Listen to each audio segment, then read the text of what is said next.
mengantar makanan pesanan sampai ke sekolah menengah atas tempat saya belajar. Guru perempuan menunjukmu dan berkata kepada teman-teman di bawah panggung.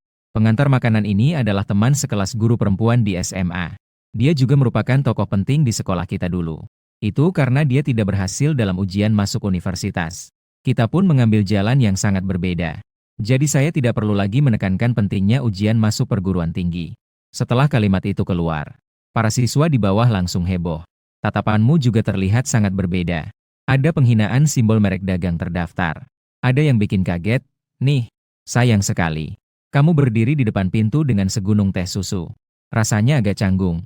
Guru perempuan itu tersenyum tipis. Silakan bawa ke atas panggung. Susah juga ya. Kamu masuk ke dalam kelas. Setelah meletakkan minuman susu teh, kamu berniat untuk pergi. Namun, guru perempuan itu memanggilmu lagi. Apa kamu benar-benar tidak mengenaliku? Kamu menatapnya cukup lama. Masih bingung. Wajah guru perempuan itu sepertinya menunjukkan sedikit kedinginan. Namun, di detik berikutnya dia kembali normal. Tidak terlalu dingin atau panas. Jika kamu tidak sibuk, tunggu aku sebentar di depan sekolah. Ada sesuatu yang ingin saya sampaikan. Kamu keluar dari gerbang sekolah dengan bingung. Atau kamu tetap duduk di sepeda listrik sambil menunggu. Setengah 10 malam. Para siswa perlahan-lahan meninggalkan sekolah. Dengan cepat, orang-orang pun pergi. Namun, kamu masih belum melihat bayangan guru perempuan itu. Kamu merasa dia tidak punya alasan untuk mencariku. Tapi juga tidak mungkin menunggu tanpa henti seperti ini. Pertama, kamu sudah memutuskan. Tunggu 5 menit lagi. 5 menit pun berlalu dengan cepat. Dengan penuh pertanyaan, kamu menyalakan kendaraanmu dan berniat pulang. Dan pada saat itu, sebuah mobil BMW berwarna perak tiba-tiba melaju. Dengan cepat, mobil itu menabrak dari belakang. Meskipun pemilik mobil menginjak rem tepat waktu. Namun, karena tidak ada cukup jarak untuk berhenti, bagian depan mobil BMW masih menabrak sepeda listrikmu. Bagian belakang mobil itu melakukan kontak dekat. Kamu terjatuh ke tanah bersama sepeda motor. Lengan kirimu tergores di jalan yang kasar. Seketika muncul jejak salju. Sakitnya seperti terbakar. Kamu marah dan bangkit dari tanah. Mengangkat kaki dan ingin menendang lampu depan mobil BMW ini. Tapi segera menahan diri. Dengan marah berkata, "Bagaimana kamu bisa mengemudikan mobil ini? Apa kamu tidak punya mata?" Mobil BMW ini menggunakan lampu jauh. Sangat menyilaukan. Kamu sama sekali tidak bisa melihat siapa yang duduk di kursi pengemudi. Sampai dia membuka pintu dan keluar dari mobil. Baru kemudian kamu menyadari bahwa ini adalah guru perempuan. Yang baru saja memanggil namamu di kelas. Kamu mengerutkan dahi dan menatapnya. Kamu gila. Mengemudikan mobil tidak tahu melihat jalan. Guru perempuan sama sekali tidak menghiraukan kata-katamu. Hanya menatapmu dengan tatapan dingin. MG. Bukankah kamu dulunya sangat hebat? Kenapa sekarang hanya bisa mengantar makanan? Mendengar itu, kamu menatapnya dengan aneh. Kenal saya gak? Siapa kamu? Tentu saja kamu tidak mengenaliku. Orang yang kamu bully di masa lalu sangat banyak. Lalu bagaimana aku bisa menarik perhatianmu? Kentut. Jangan menuduh orang baik. Dulu saat sekolah, aku memang nakal. Tapi aku tidak pernah membuli teman sekelas. Selain itu, aku bahkan tidak mengenalmu. Sekarang kamu sudah yakin.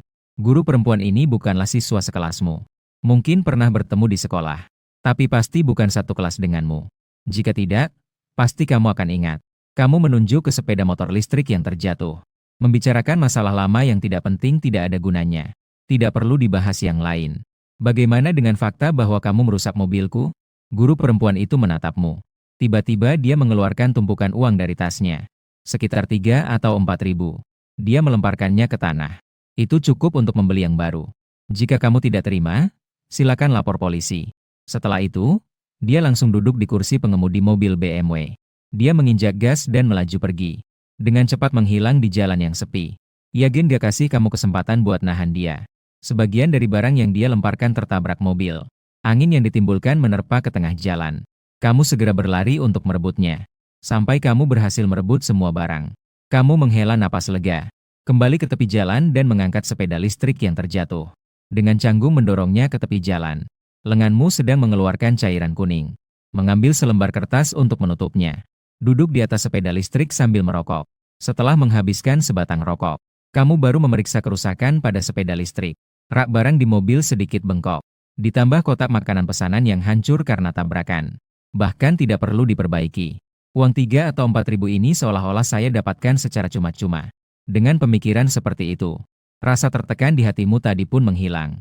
Namun, kamu masih sangat penasaran siapa sebenarnya wanita itu. Dia langsung mengatakan bahwa kamu pernah membulinya di masa lalu. Apakah kamu orang yang membuli wanita itu? Ini namanya fitnah, kan? Dengan pikiran itu, kamu mengendarai sepeda motor listrik menuju rumah.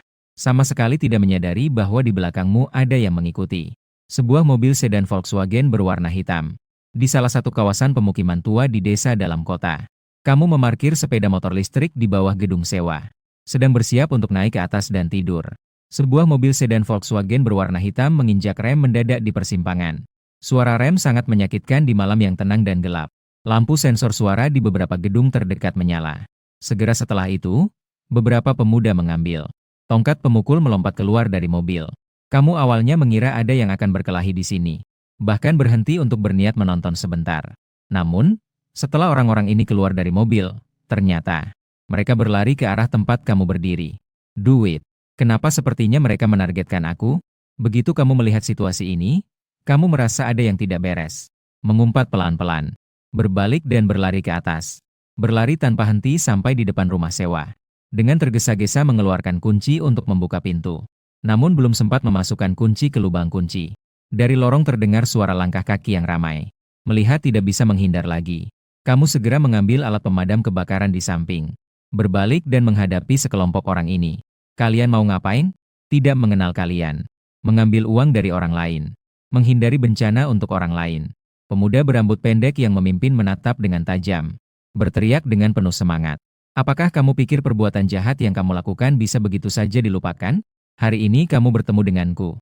Pembalasanmu sudah tiba. Setelah mengatakannya, dia tidak banyak bicara. Gigit gigi. Dengan semangat yang membara. Mengangkat tongkat dan menyerangmu. Kamu segera mengangkat alat pemadam kebakaran. Setelah memblokir serangan itu, segera mengayunkan kembali. Hanya terdengar suara, plak.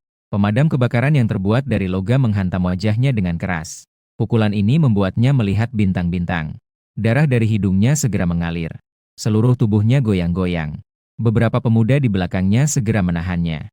Dong, bagaimana kabarmu? Biarin aja Gewe. Serang dia bersama-sama. Dia dengan kasar melepaskan orang yang menahannya. Dia mengangkat tongkatnya dengan marah dan menghantam ke arah mereka. Kali ini, kekuatannya jauh lebih besar. Jelas dia sudah terdesak olehmu. Jika hanya dia seorang, kamu akan menghadapinya seperti bermain. Tapi sekarang ini 5 lawan 1. Meskipun kamu memukulnya dan yang lainnya dengan pemadam kebakaran, orang itu babak belur dengan hidung berdarah. Tapi kamu juga terkena beberapa pukulan. Dia segera kalah. Dijatuhkan ke tanah oleh sekelompok orang ini. Pemuda yang memimpin itu menginjak punggungmu dengan satu kaki. Dengan nada sombong dia berteriak. Aku kira kamu sangat hebat. Jika berani, teruslah sombong. Kenapa lu tatap-tatapan sama dia? Tidak ingat kapan aku pernah menyakiti orang-orang ini. Tiba-tiba kamu terdiam sejenak. Kamu menyadari bahwa di bawah jaket orang ini, dia sepertinya mengenakan seragam dari sekolah menengah kedua-dua. Bukan hanya dia. Beberapa pemuda ini tampaknya sama. Ingatlah, hidup di jalanan pasti ada bayarannya. Hari ini jika kamu tidak melapor, kita akan berhenti di sini. Jika kamu berani melapor, kami semua adalah orang-orang yang hidup berisiko. Coba lihat apakah lain kali akan semudah hari ini. Setelah itu dia menendangku 2 kali lagi. Baru setelah itu aku menyentuh pipiku yang babak belur. Dia mengumpat sambil membawa orang-orang itu turun. Mendengar suara kendaraan yang dinyalakan di bawah. Kamu baru saja bangkit dari tanah. Duduk di tangga dan menyalakan sebatang rokok. Sambil menghisapnya. Sambil marah-marah, dia mengeluarkan ponsel untuk menelepon polisi. Tidak butuh waktu lama. Guru perempuan yang sebelumnya menabrak sepeda listrikmu dengan BMW. Bingung, dia dipanggil ke kantor polisi. Dia langsung melihatmu di dalam ruangan. Ekspresi terkejut muncul di wajahnya. Kamu berdiri dengan marah dari kursimu. Menginterogasi lawan bicara. Apa kamu merasa ini menarik? Sekali saja sudah cukup untuk menggangguku. Ini belum berakhir, kan? Guru perempuan itu menatapmu tanpa mau mengalah. Dia menatapmu dengan dingin selama beberapa saat. Namun, dia tidak menghiraukannya. Sebaliknya, dia langsung bertanya kepada polisi yang menelepon tentang apa yang terjadi. Setelah polisi menjelaskan situasinya, guru perempuan itu jelas terkejut. Dia segera menggelengkan kepala. Saya tidak menyuruh siapapun untuk memukulnya. Tapi orang seperti ini dipukul juga hal yang wajar. Bisa dibilang dia pantas mendapatkannya. Kamu mendengarnya dan semakin marah. Apa katamu? Berani berbuat tapi tidak berani mengakui, ya? Guru perempuan berkata dengan wajah tenang. Paman Topi sama dengan kosong. Kalian semua sudah melihat seperti apa dia. Dia berani bersikap begitu angkuh di depan kalian. Sungguh tidak ada batasnya.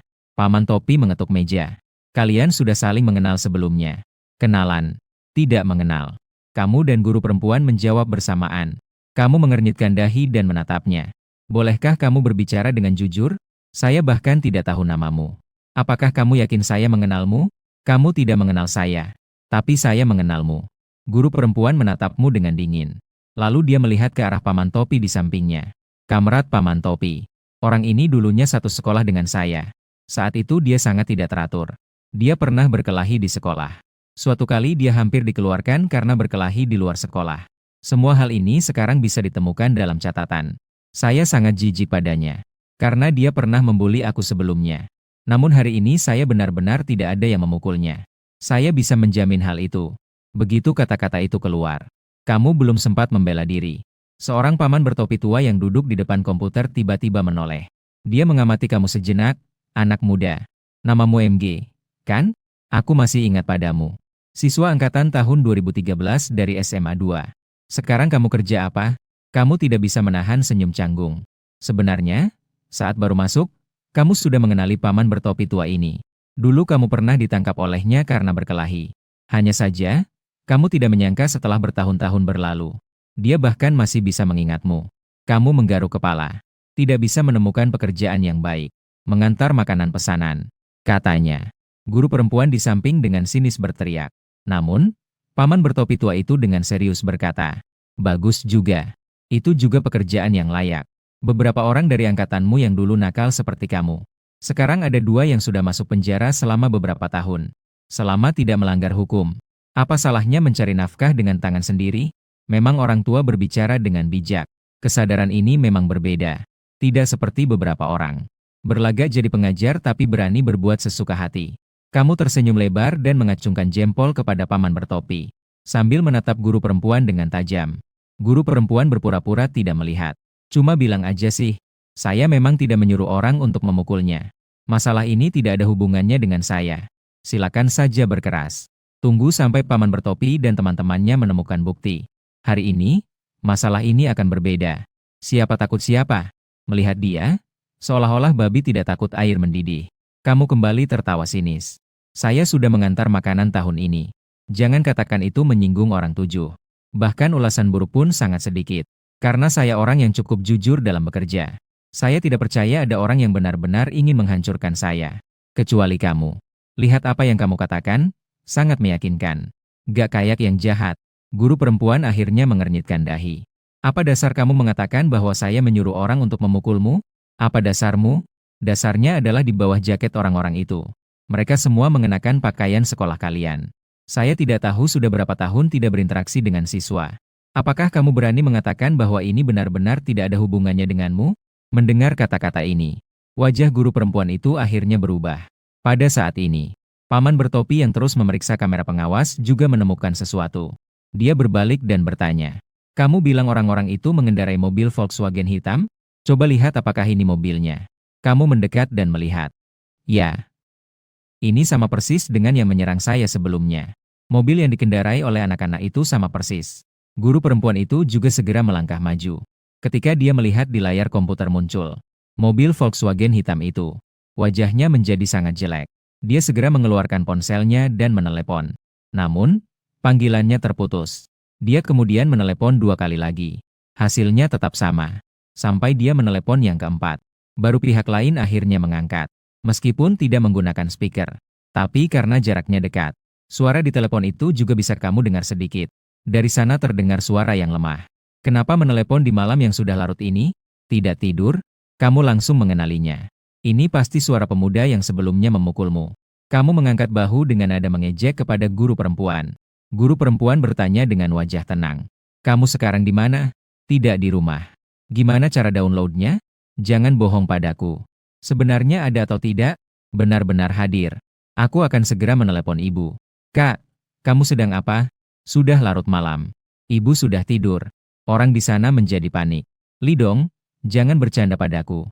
Apakah kamu hari ini membawa orang untuk memukul orang lain? Guru perempuan itu menegur dengan wajah yang sangat tidak senang. Saya tidak peduli di mana kamu berada. Sekarang segera datang ke kantor polisi di Jalan Fengshan. Segera. Sudah larut malam. Apa kamu pikir aku bercanda denganmu? Mereka sudah melaporkan ke polisi. Apakah kamu ingin masuk penjara? Ketika guru perempuan mengatakan ini, suaranya sudah terdengar sedikit menangis. Orang di sana terdiam sejenak. Akhirnya dia berkata dengan marah, "Kak, jangan takut. Saya melakukan pekerjaan sendiri dan bertanggung jawab sendiri. Aku akan datang sekarang." Setelah mengucapkan kalimat ini, telepon itu langsung ditutup. Baiklah, keadaan masalah ini juga sudah cukup jelas. Paman topi tua itu bertepuk tangan. Melihat guru perempuan, aku akan bertanya sekali lagi. Mengenai hal ini, kamu memang tidak tahu. Adikmu yang membawa orang untuk memukul MG, kan? Aku nggak ikutan sama sekali. Guru perempuan itu terdiam. Paman topi tua itu melihat situasi dan bertanya lagi. Apakah kamu mengenal adiknya? Kenapa dia ingin memukulmu? Aku tidak tahu. Aku bahkan tidak mengenalnya. Bagaimana mungkin aku mengenal adiknya? Paman topi tua itu mengangguk sebagai tanda mengerti. Setelah keseluruhan latar belakang masalah ini menjadi jelas, guru perempuan terus duduk di kursi tanpa bersuara. Namun, alisnya yang berkerut dalam sudah membuktikan kecemasan yang ada di hatinya saat ini. Kamu menguap, juga malas untuk terus mengejek.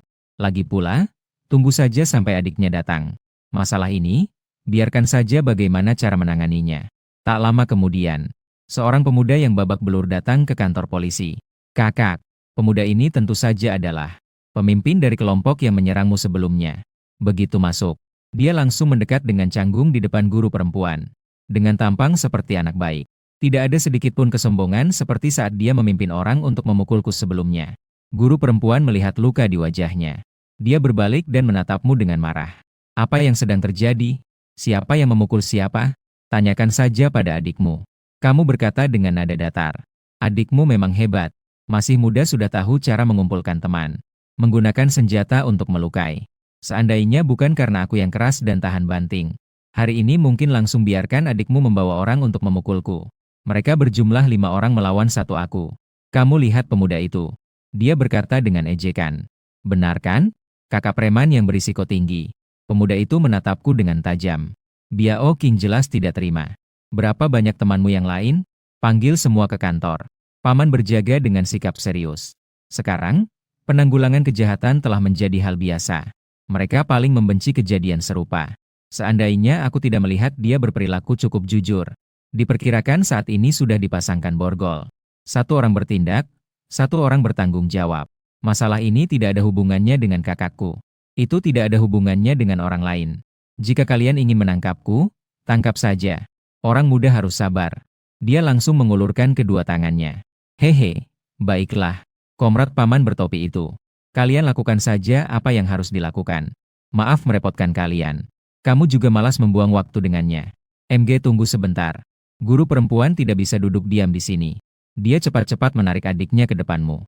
Dia menunjuk keras ke lengan adiknya. Li Dong, segera minta maaf kepada orang itu.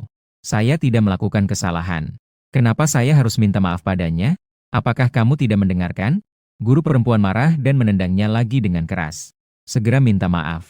Li Dong memiliki sifat yang keras kepala. Tapi dia sangat mendengarkan kata-kata kakaknya. Setelah ragu sejenak, akhirnya dia mendengus. Dengan enggan, dia harus membungkuk padaku. Jangan. Saya tidak bisa menerima permintaan maafmu ini. Kamu segera menghentikannya. Tepuk bahunya. Minta maaf padaku. Saya takut kamu akan membalas saya nanti. Ekspresi guru perempuan semakin buruk. Li Dong tampak acuh tak acuh dan menguap. Dia terlihat lega. Paman yang memakai topi shift itu menggedor meja dengan keras. Ekspresinya serius. Saya menyuruhmu untuk memanggil semua temanmu ke kantor. Kamu tidak mendengar kata-kataku. Kamu cocok nggak sih? Dari mana kamu menemukan orang untuk memukul MG? Guru perempuan jelas terlihat panik. LDNG langsung diam. Dengan ekspresi seolah tidak takut pada air panas. Sementara itu, kamu dengan tenang berkata, tidak ada apa-apa. Kamu tidak perlu bicara juga sama saja. Lagi pula mereka semua teman sekelasmu. Kan? Wajah LDNG tiba-tiba menjadi sangat jelek. Menatapmu dengan tajam. Akulah yang memukulmu. Apa urusan mereka dengan ini? Hanya karena kamu, anak ini. LZ membuatmu memiliki lebih dari 1 tangan. Maksudmu, saat kamu menghalangiku, teman-temanmu tidak bergerak, semua berdiri di sampingmu menjadi pendukung. Berteriak, Kakak hebat. Kakak, sangat hebat. Benar, kan? Kamu mengatakannya dengan sinis. Lalu berbicara kepada Paman Topi yang sedang bertugas. Paman Topi, teman. Sepertinya tidak perlu bertanya padanya. Lagi pula mereka semua teman sekelasnya. Mungkin bahkan satu kelas. Cukup cari sedikit saja sudah oke. Paman yang memakai topi shift melambaikan tangannya. Menyuruh guru perempuan untuk pergi dan berkoordinasi. Dengan kerjasama guru perempuan. Segera, beberapa kaki tangan Lidong lainnya juga dipanggil ke kantor polisi. Gao Ji, Chen Jia, Liu Chunlin. Kalian beberapa orang sudah tidak mirip lagi. Berani melakukan apapun. Siapa yang memberi kalian keberanian untuk membantu Lidong berkelahi? Guru perempuan itu marah hingga seluruh tubuhnya bergetar. Tampaknya hampir menangis. Guru Li, jangan marah. Apa yang salah yang kami lakukan? Kami hanya membantu kamu meluapkan kemarahan. Beberapa orang itu sangat keras kepala. Mengangkat kepala mereka tinggi-tinggi. Tidak merasa sedikit pun bahwa mereka telah melakukan kesalahan. Justru merasa seperti pahlawan. Bahkan tatapan mereka padamu penuh dengan penghinaan. Ketika kamu melihat pemandangan ini, di dalam hati, selain kemarahan, lebih banyak merasa tertekan dan bingung. Wanita ini mengatakan bahwa dia pernah dibuli olehmu saat sekolah. Ini yang tidak bisa kamu akui dengan cara apapun. Dia masih muda, tapi udah sukses banget, ya. Kondisi keluarganya pasti tidak buruk. Perundungan seperti ini hampir tidak mungkin terjadi pada anak-anak yang berasal dari keluarga yang baik. Bukan karena para pelaku perundungan takut mengganggu anak-anak yang memiliki latar belakang baik, melainkan anak-anak dari keluarga yang baik sudah percaya diri sejak kecil, tahu bagaimana bergaul dengan baik. Siapa yang akan mengganggu orang seperti itu tanpa alasan? Lagi pula, orang-orang seperti ini seringkali adalah pelaku perundungan itu sendiri. Secara umum, korban perundungan biasanya berasal dari keluarga tunggal atau keluarga yang tidak harmonis, atau anak-anak yang ditinggal, gemuk dan pemalu, memiliki cacat fisik, tidak menarik, dan sebagainya. Karena kamu tidak setuju untuk berdamai. Ditambah lagi, Lidong dan yang lainnya sudah berusia di atas 18 tahun. Malam itu, beberapa anak yang menyerangmu. Semua ditahan di kantor polisi. Kamu juga tidak ingin mereka tidak membayar. Hanya saja kamu benar-benar marah. Ini sangat keterlaluan. Keesokan harinya, pagi-pagi, kamu pergi mengantar makanan seperti biasa. Baru saja mengantar beberapa pesanan. Tiba-tiba menerima sebuah telepon dari nomor yang tidak dikenal. Kamu menjawabnya dengan cepat. Halo, pengantar makanan Shenji. Suara seorang wanita yang menyenangkan terdengar di telepon. Dengan nada yang seolah sedang bernegosiasi. MG, bisakah kita bertemu? Saya Li Xiu, adiknya Lidong. Lihat nomornya. Dengan agak terkejut, kamu bertanya. Dari mana kamu mendapatkan nomorku? Apakah kamu ada urusan dengan saya? Mari kita bicarakan saat bertemu. Kamu mungkin bisa menebak apa yang dia inginkan. Namun, kamu tetap berkata, saya sekarang tidak punya waktu. Harus mengantar makanan. Nanti saya akan menghubungi lagi. Setelah itu, kamu bersiap untuk menutup telepon. Berapa banyak uang yang kamu dapatkan dalam sehari? Saya akan memberikan gaji hari ini padamu. Beritahu saya tempatnya. Saya akan mengemudi untuk menjemputmu. Kamu mengirimkan lokasi kepadanya. Kemudian, kamu mendorong sepeda motormu ke tempat parkir terdekat. Sudah lama, mobil BMW perak itu muncul lagi. Dalam pandanganmu, di bagian depan mobil BMW masih ada bekas dari kemarin, yang ditinggalkan saat menabrak sepeda motormu. Setelah kamu melihat sebuah kemarahan yang tidak terdefinisi, Liu mengisyaratkan kamu untuk masuk ke mobil. Dia turun. Dia terpaksa mencari tempat parkir untuk menempatkan mobilnya. Dia menuju ke Starbucks di dalam pusat perbelanjaan di belakang. Masuk ke dalam toko. Li Xiu juga tidak bertanya apa yang ingin kamu minum. Dia langsung memesan 2 cangkir kopi. Melihatmu baru saja ingin berbicara. Kamu pun menerima kembali 1.000 yang baru saja dia transfer kepadamu. Lalu kamu mentransfer kembali 820. Sambil berkata di bawah tatapan bingungnya. Jangan anggap aku sebagai pengemis. Aku menghasilkan 180 sehari. Sisanya akan aku kembalikan padamu. Jangan bilang aku pelit. Li Xiu sudah terkesan dengan tingkah lakumu. Tuh, lalu kenapa kamu masih menggunakan apa yang aku tinggalkan semalam? Itu adalah kompensasi yang seharusnya kamu berikan. Jika tidak, kamu pikir aku di kantor polisi. Kenapa tidak menyebutkan tentang kamu yang menabrakku dengan mobil? Li Xiu terkejut. Kemudian dia mengangguk. Mencariku untuk apa? Seharusnya kamu tahu. Apakah kamu ingin aku bersikap baik padamu? Beri adikmu sedikit kesempatan. Bukan hanya adikku, tapi juga beberapa anak yang bersamanya. Li Xiu menghela napas sambil mengatupkan bibir. Dia menatapmu dengan penuh harapan. Sekarang adalah waktu yang paling krusial.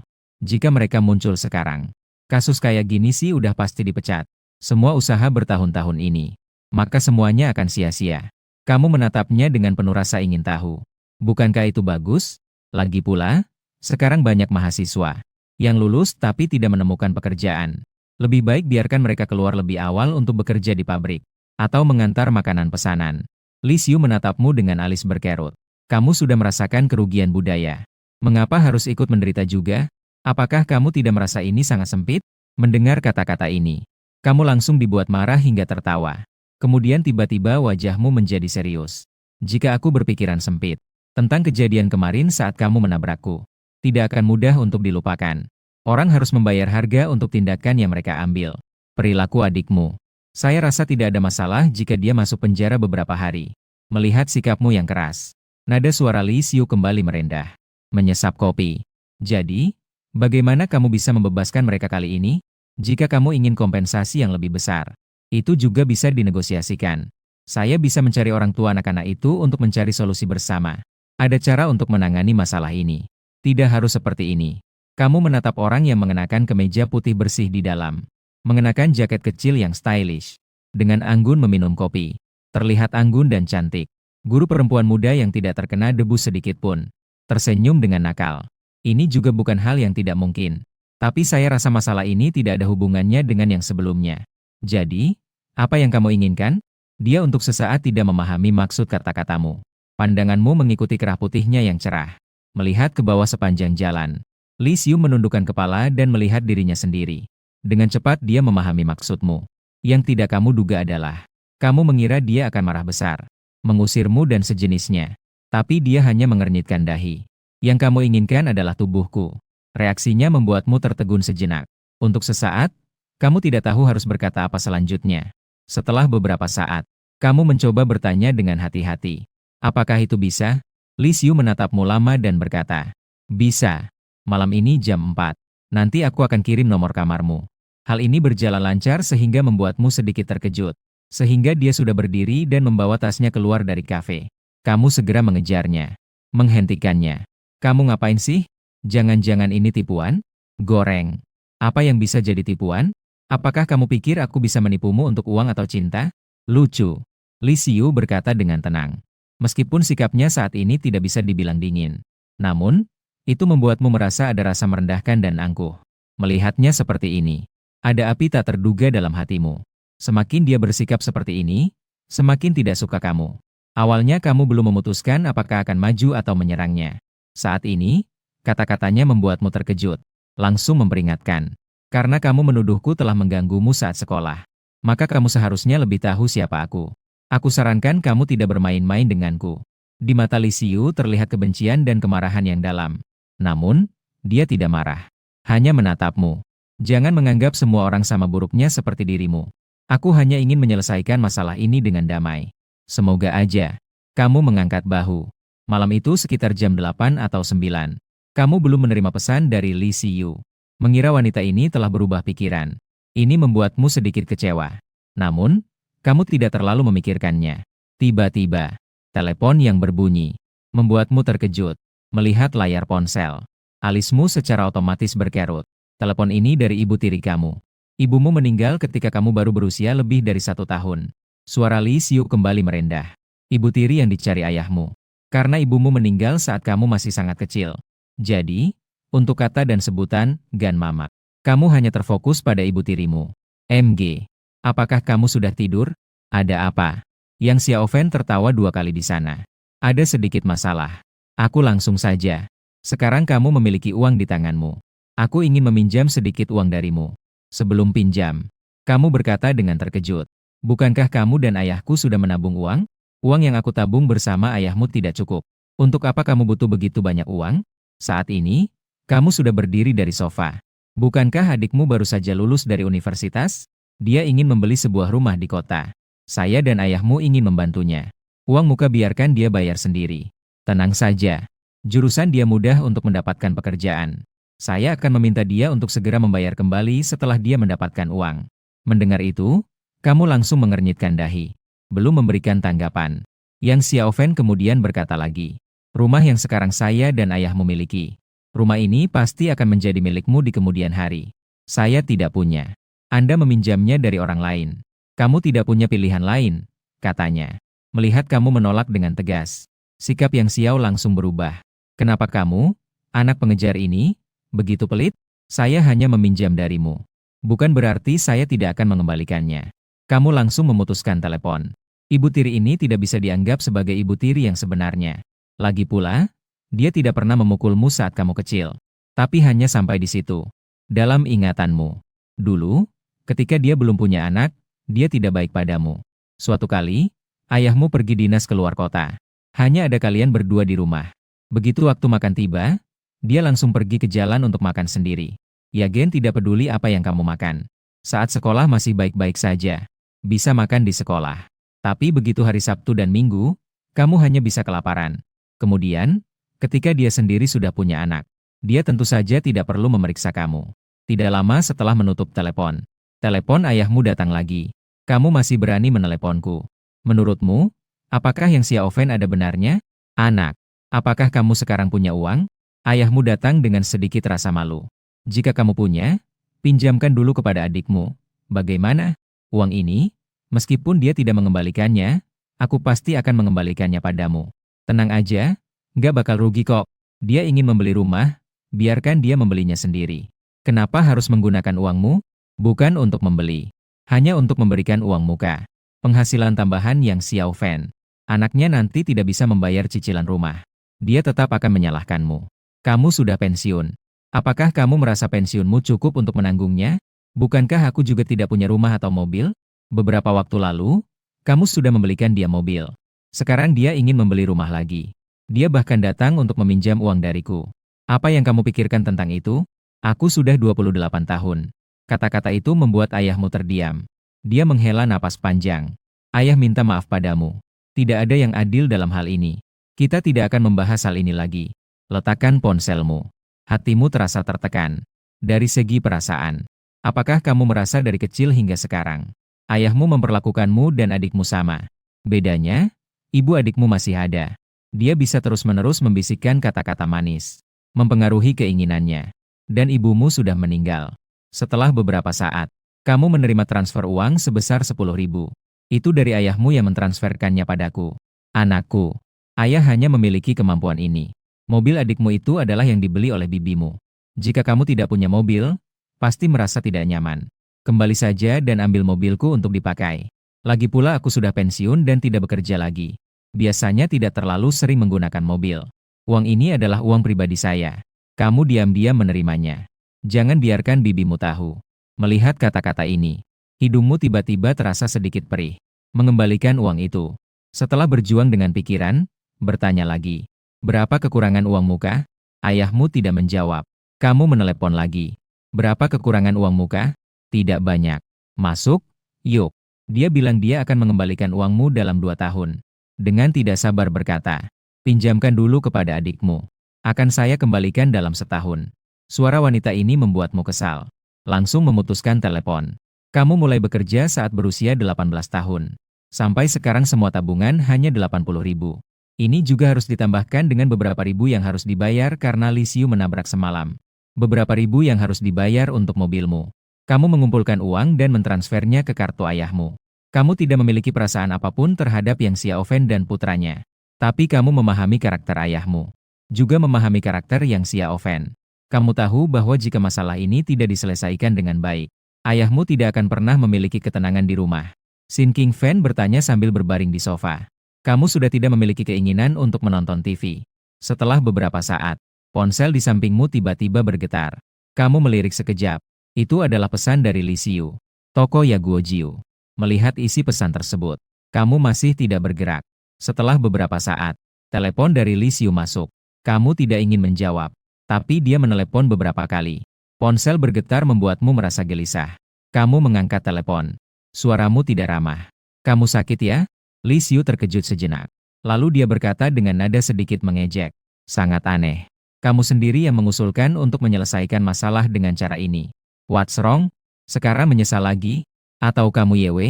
Dalam hati berpikir tapi tubuh tidak mengizinkan. Kamu tidak ada pikiran untuk bercanda dengannya. Langsung memutuskan telepon. Mematikan ponsel. Sekarang kamu hanya ingin sendiri dan tenang. Sudah berlalu entah berapa lama. Tiba-tiba terdengar suara ketukan di pintu. Kamu melihat pintu dengan heran. Penasaran siapa yang akan datang mencariku di waktu seperti ini? Apa mungkin itu pemilik rumah?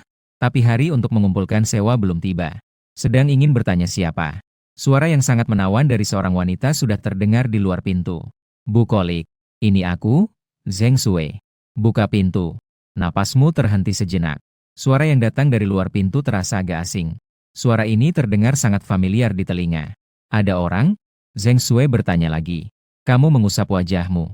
Mengatur kembali emosi yang bergejolak di dalam hati. Baru kemudian kamu berjalan ke depan untuk membuka pintu. Zheng Sui berdiri di koridor mengenakan busana elf hitam yang sangat menawan, dingin dan anggun. Selama beberapa tahun itu, dia selalu memiliki rambut pendek sebahu, bersih dan rapi. Saat ini, rambutnya panjang hingga bahu. Dia terlihat lebih menawan daripada yang kamu ingat. Dan dia memiliki aura tenang yang lebih. Busana elf yang dia kenakan, sepatu Chanel di kakinya, sepatu hak tinggi, dan kalung Cartier terbaru di lehernya. Serta jam tangan di pergelangan tangannya yang sama sekali tidak bisa kamu kenali. Semua merek jam tersebut berkilau. Seolah seluruh dirinya juga diselimuti dalam lapisan cahaya yang berkilau. Membuat orang merasa gelisah saat melihatnya. Kamu hanya bisa berpura-pura tenang. Zheng Sui menatapku. Setelah sejenak, dia berbisik. Aku mengira kamu sudah pindah. Kenapa kamu datang? Pertemuan yang tiba-tiba. Kamu sebenarnya ingin berbasa-basi sedikit. Tapi saat kata-kata itu di ujung lidah, aku benar-benar tidak bisa mengucapkannya. Menghela napas dalam-dalam. Suo Xing tidak berani menatapnya.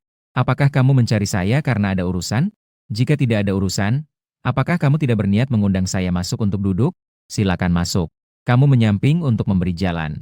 Setelah Zheng Sui masuk ke dalam rumah, dia mengamati ruang tamu di dalam dan luar dengan alami. Ketika pandangannya jatuh pada domba yang tergantung di ruang tamu, dan pada origami burung bangau berwarna-warni itu, matanya tertegun sejenak. Lalu dia perlahan duduk di sofa. Mau minum sesuatu? Tuangkan segelas air untukku. Ya. Kamu pergi ke dispenser untuk mengambil segelas air hangat. Zheng Sui menerimanya dan mengambil satu teguk. Lalu dia meletakkan gelas air itu. Dia diam saja sambil melihat helm makanan yang ada di meja kopi. Kamu tidak tahu mengapa dia mencarimu. Tapi melihat situasinya, pasti bukan untuk meminjam uang darimu. Jadi setelah ragu sejenak, kamu bertanya, bagaimana kabarmu belakangan ini? Dia tidak menjawab. Kamu merasa sedikit canggung. 2 tahun lalu, aku mendengar orang bilang kamu pergi belajar. Baru saja kembali. Belajar desain pakaian. Ya. Selamat untukmu. Apa yang perlu diberi selamat? Apakah tidak layak untuk merayakan ketika mimpi terwujud? Pergi ke Italia untuk belajar desain pakaian selalu menjadi impian Zheng Sui. Hanya saja selama beberapa tahun bersamamu. Mimpi ini hanya bisa menjadi mimpi. Karena kamu sama sekali tidak mampu membayar biaya belajar di luar negeri. Dan kondisi keluarganya juga kebanyakan biasa saja. 3 tahun yang lalu, alasan kalian berpisah adalah karena kemiskinan. Saat itu dia bekerja di sebuah toko kue di Guangzhou. Hanya mendapatkan 5.000 yuan sebulan. Sementara kamu menganggur. Kalian memelihara seekor anjing kecil bernama Gou Dou Dou. Itu adalah seekor teddy yang gemuk. Ditemukan oleh pengantar makanan di tempat sampah. Dia membawanya saat pergi ke Guangzhou.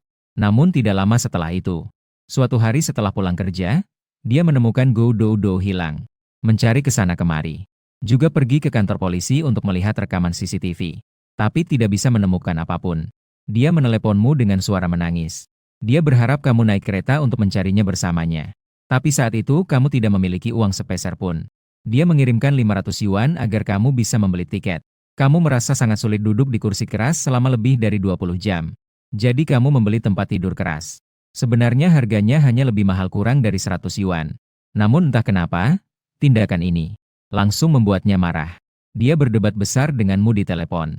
Tidak ada kabar lagi. Hubungan yang sudah bertahun-tahun. Tapi akhirnya kalian bahkan memutuskan untuk berpisah lewat telepon. Dulu, kamu tidak mengerti perilakunya. Merasa bahwa dia tidak bisa dimengerti. Karena hal kecil seperti ini dia bisa marah besar. Bahkan mengakhiri hubungan yang sudah lama ini secara sepihak. Seiring bertambahnya usia. Dalam beberapa tahun ini, kamu perlahan-lahan mengerti bahwa dia setiap hari terpaksa tinggal di rumah sewa yang bobrok di desa kota yang kumuh. Pendapatan rendah, tidak melihat masa depan dan harapan, satu-satunya penghiburan adalah bahwa Gou Dou Dou juga hilang. Pacarnya sendiri masih tidak berguna. Orang-orang yang tidak memiliki pekerjaan di masyarakat, bahkan tidak bisa membeli tiket kereta. Dia merasa kehilangan, marah, dan putus asa. Karena dengan penampilannya, dia seharusnya tidak menjalani kehidupan yang sulit seperti ini. Anjing gemuk dan baik itu muncul di benakmu.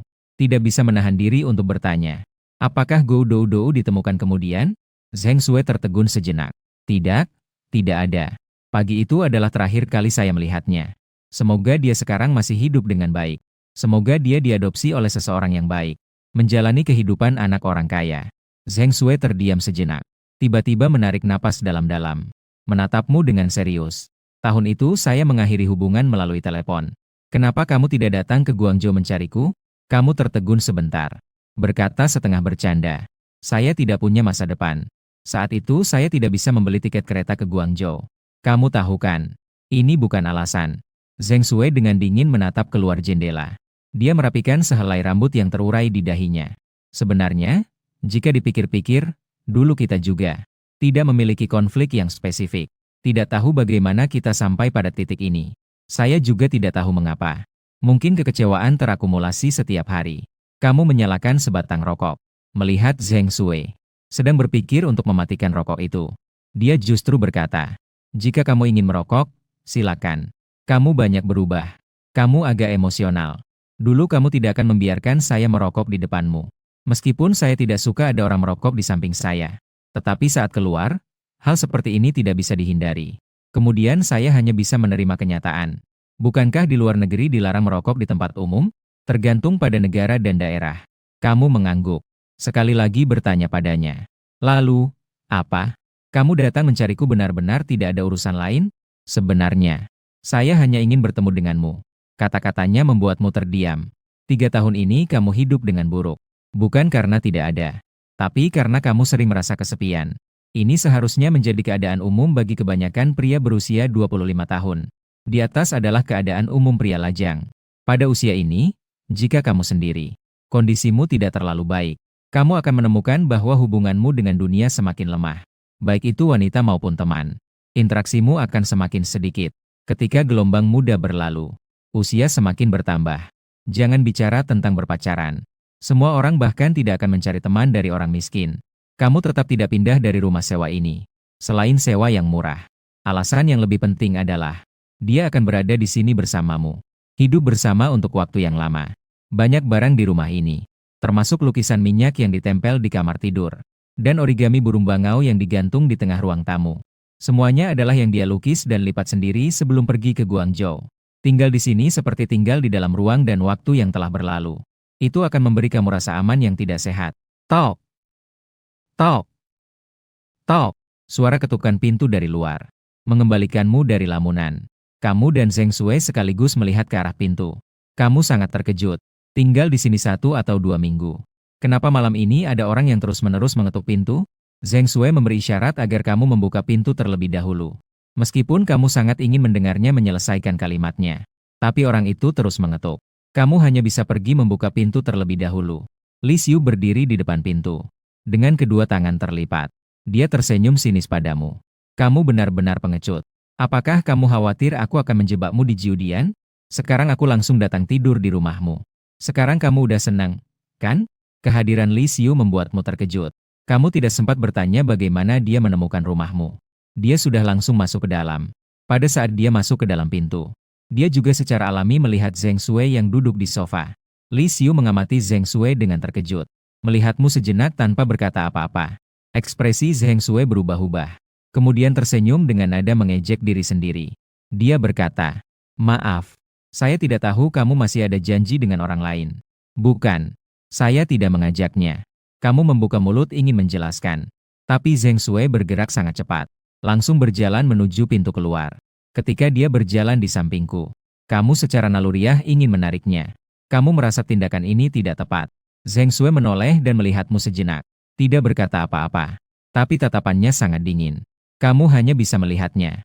Dengan suasana tertentu berjalan keluar dari pintu. Hatimu berteriak, ingin mengejarnya untuk menjelaskan. Tapi entah kenapa, kamu tampaknya sedikit takut dengan hal ini. Akhirnya hanya berdiri bodoh di tempat, melihat Zheng Sui menghilang dari koridor. Kamu benar-benar gila, bukan? Siapa yang mengizinkanmu datang ke rumahku? Kamu yang penakut dan suka mengintimidasi. Menatap Li Xiu dengan marah. Siapa dia? Mantan pacar?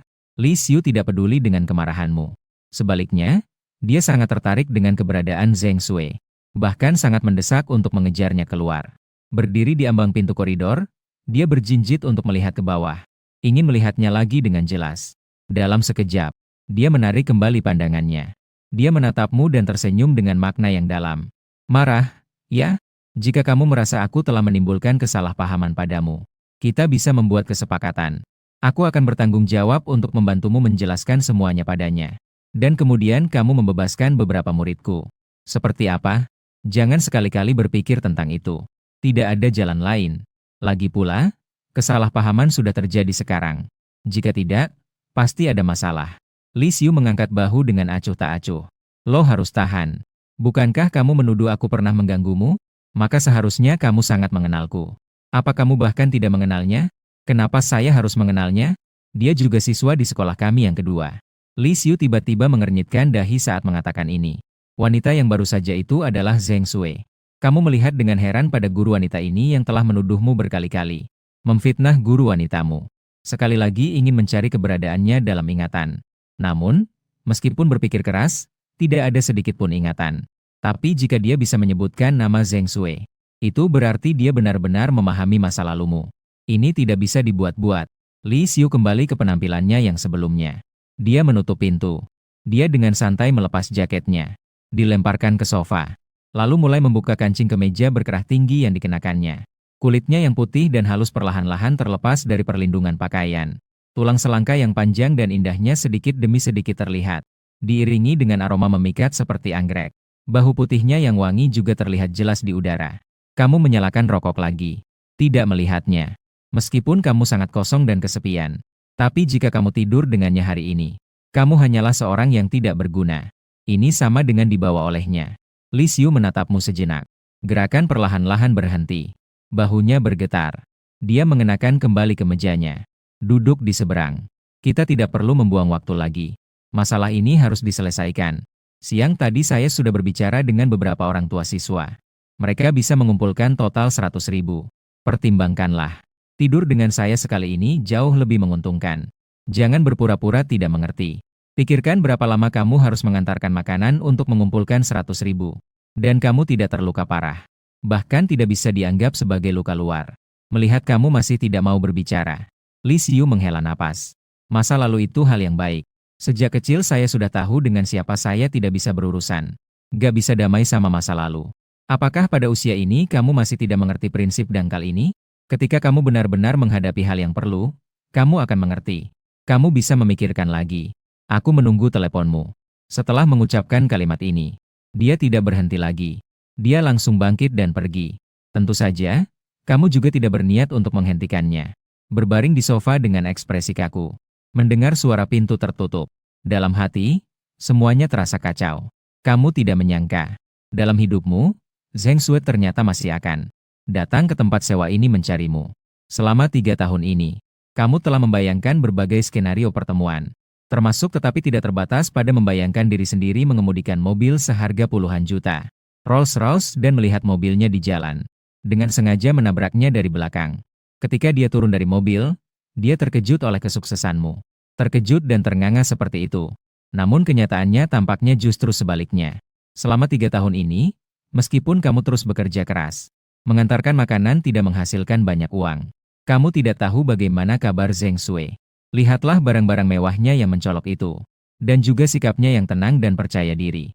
Kondisi hidupnya tidak bisa dibandingkan dengan seorang pengantar makanan sepertimu. Ketika seorang pria tidak memiliki apa-apa, apa yang bisa dia gunakan untuk mengungkapkan cinta? Jalanan di kota pegunungan hujan terus-menerus. Hanya selama 3 atau 4 hari. Tapi hujannya tidak terlalu deras. Ditambah lagi dompetmu benar-benar kosong. Kamu tidak punya alasan untuk bermalas-malasan. Kantor polisi di sana sedang menanyakan apakah kamu ingin mengajukan tuntutan terhadap beberapa siswa. Kamu masih ragu. Kamu tidak ingin bertindak terlalu ekstrim. Ketika hal ini baru saja terjadi, kamu memang sangat marah. Tapi sekarang kamu sudah tidak begitu marah lagi. Tentu saja kamu juga tidak langsung mundur. Kamu harus membuat siswa-siswa itu tahu betapa seriusnya ini. 100.000 sangat menggoda. Tapi kamu punya tangan dan kaki. Kamu tahu kamu bisa menghasilkan uang. Setelah Zheng Sue putus denganmu, kamu tidak pernah berani bermalas-malasan lagi. 3. Kamu merasa alasan Zheng Sue pergi adalah karena, selain kemiskinan, takutnya lebih banyak alasannya adalah kamu. Kemalasan dan ketidakaktifan yang berkepanjangan. Ini bahkan adalah hal yang lebih menakutkan dari kemiskinan ini. Jadi selama 3 tahun ini, kamu selalu tidak berani membiarkan dirimu malas. Kamu takut kejadian serupa akan terulang di masa depan. Sudah 1 minggu sejak kejadian serangan mendadak. Pada hari itu sebelum mulai bekerja, kamu secara sukarela pergi ke kantor polisi untuk mencabut laporan. Tak lama kemudian, kamu menerima telepon dari Li Xiu. Di telepon, suaranya penuh dengan keheranan. Kamu tidak lagi menyelidikinya. Mendapatkan jawaban pasti darimu. Dia terdiam lama. Lalu dia berkata dengan nada yang belum pernah ada sebelumnya. Sejujurnya, saya cukup terkejut. Saya pikir kamu akan memeras sejumlah besar uang. Jantung seorang penjahat. Pergi. Li Xiu memanggilmu. Dia tertawa kecil. Bagaimanapun juga, terima kasih karena kamu bisa mencabut laporan. Jika tidak, anak-anak itu benar-benar akan hancur. Saya mewakili adikku dan siswa-siswa saya untuk mengucapkan terima kasih padamu. Kamu dengan gaya yang tinggi menutup telepon. Tidak tahu bagaimana ekspresi Li Xiu di ujung telepon. Kamu merasa bahwa kamu menangani masalah ini tanpa masalah. Namun, malam itu setelah kembali ke rumah sewa, terjadi sesuatu yang membuatmu sangat pusing. Sesuatu yang membuatmu tidak tahu harus berbuat apa.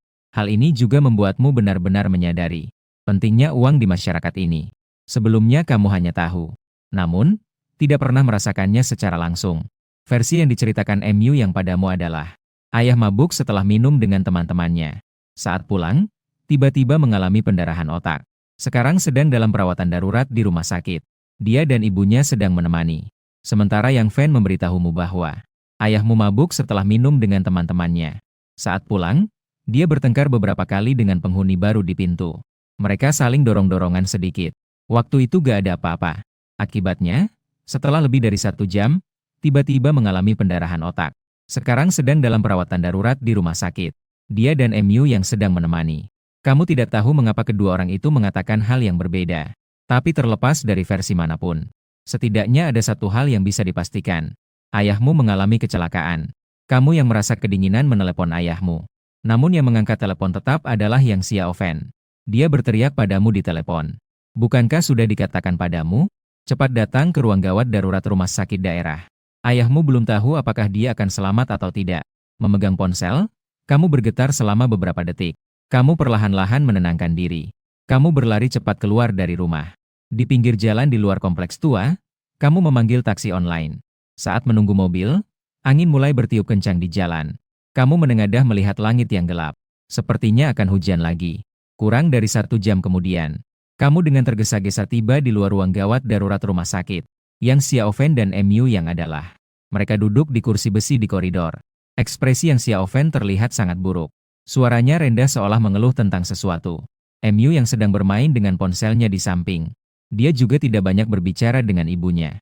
Hanya sesekali menguap. Mendengar suara langkah kaki. Keduanya mengangkat kepala secara bersamaan. Begitu melihatmu, MU yang segera berdiri dari kursinya. Dengan nada menjilat, dia berkata, "Kakak sudah datang ya? Naik mobil apa kamu datang? Kamu tidak ada pikiran untuk mengobrol dengannya. Di mana ayah? Bagaimana keadaan? Masih dalam proses penyelamatan. Saat dikirim, sudah membayar 20.000. Tadi dokter meminta untuk membayar lagi. Ya sudah, bayar saja." Ri tertawa kecil, tidak menerima bintik-bintik itu. Di samping, Yang Xiao Fan berkata dengan mata merah. "Mengambil saham sebelumnya. Muga, kamu ada uang gak?" Dokter masih meminta 50.000. "Dari mana saya dan adikmu mendapatkan begitu banyak uang?" Kamu mengernyitkan dahi. "Beberapa hari yang lalu bukankah sudah memberi kalian 80.000? Bayar dulu untuk menyelamatkan orang. Uang yang kamu berikan, keesokan harinya sudah diambil. Memberikan uang muka untuk rumah kepada adikmu. Total 300.000. Sekarang di rumah sama sekali tidak ada uang. Kamu tidak punya kata-kata." Dia berkata dengan dingin. Gerakannya begitu cepat. "Apakah kamu terburu-buru untuk dilahirkan kembali?" Yang Xiao Fan untuk pertama kalinya tidak mengejek mukmu. Hanya saja wajahnya tampak muram. Lalu dia mulai menangis dengan keras. Sambil menangis, dia mengeluh tentang nasibnya yang malang. Dia memukul-mukul tas dan menginjak-injak kaki. MU yang di sampingnya panik mencoba menghibur. Lu lihat si Zisong ini. Tahu bahwa tidak bisa berharap. Sendirian keluar untuk mencari uang. Tapi harus bertanya untuk meminjam. Kamu melihat daftar panggilan. Menelepon seorang teman yang kamu anggap cukup dekat. Anak gemuk, apakah kamu punya uang? Saya mengalami sedikit masalah mendesak. Perlu menggunakan 50.000. Orang di ujung telepon terdiam sejenak. Dia berkata, kakakmu. Saya memang tidak punya sekarang. Bulan lalu, anak saya sakit dan menghabiskan beberapa ribu. Saya juga meminjam 20.000 yuan dari orang lain. Kenapa kamu tidak meminjam dariku saat itu? Bagaimana kabar anak sekarang? Sekarang baik-baik saja. Kalau begitu, itu bagus. Maaf, Muke. Kali ini saya tidak bisa membantu kamu. Tidak apa-apa. Tersenyum pahit sambil menutup telepon. Tidak sempat memikirkan lebih banyak. Kamu menelepon teman lain lagi. Apakah di sana nyaman? Saya ingin meminjam sedikit uang. Ayahku ada di rumah sakit. Berapa banyak yang ingin dipinjam? 5 kati. Oh, ribut. Kamu mulai menghargai saya. Dari mana saya bisa mendapatkan begitu banyak uang? Saya memang punya 500. Kalau tidak, saya akan transfer ke kamu terlebih dahulu. Kalau begitu, lupakan saja. Kamu menghela napas. Kamu mengeluarkan napas. Kamu menemukan orang lain. Jika tidak berhasil, cari saya lagi. Saya akan coba bantu kamu meminjam. Lihat apakah berhasil. Beberapa telepon berturut-turut semuanya sama. Kamu duduk dengan sedikit kesepian di tangga depan rumah sakit. Tidak ada seorang pun di sekitar. Hanya angin dingin yang melolong. Kamu tidak merasa kecewa, tapi merasa sangat tidak berdaya. Sebenarnya kamu percaya di dalam hati bahwa beberapa orang tidak mau meminjam. Tapi benar-benar tidak ada. Teman-temanmu sebagian besar adalah orang-orang dengan pendapatan rendah. Hidup sendiri saja sudah sangat sulit. Sebagian besar sudah menikah dan memiliki anak. Membawa keluarga kembali Dari mana datangnya begitu banyak waktu luang? Rumah sakit mendesak untuk membayar biaya. Yu Yang dan Yang Xiaofen masih di sana. Mempersembahkan musikal yang mengharukan antara ibu dan anak. Sangat menjijikan. Kamu hanya bisa mengandalkan dirimu sendiri. Tapi apa yang bisa kamu lakukan? Saat kamu merasa bingung dan tidak berdaya. Sebuah bola lampu tiba-tiba menyala dalam pikiran Anda. Tidak bisa memikirkan banyak hal. Segera menelepon Li Xiu. Buat tantangan. Bukankah sebelumnya kamu berdiskusi dengan saya tentang masalah kompensasi? Saya butuh 100.000 yuan. Li Xiu tertegun. Bukankah kamu bilang pagi ini sudah tidak usah? Kenapa kamu datang lagi untuk meminta uang? Saya berubah pikiran. Hatimu berantakan. Juga tidak ada suasana hati untuk menjelaskan. Kamu ini. Li Xiu menggerakkan giginya. Apakah Liu perlu dibuka? Suaranya menjadi dingin. Sekarang untuk uang, saya tidak bisa menjamin apakah mereka akan memberikannya. Saya hanya bisa mencoba. Orang buruk selalu menjadi orang buruk. Tidak bisa tampil di depan umum. Suara tenang Li Xiu terdengar dari telepon. Kemudian dia memutuskan sambungan telepon.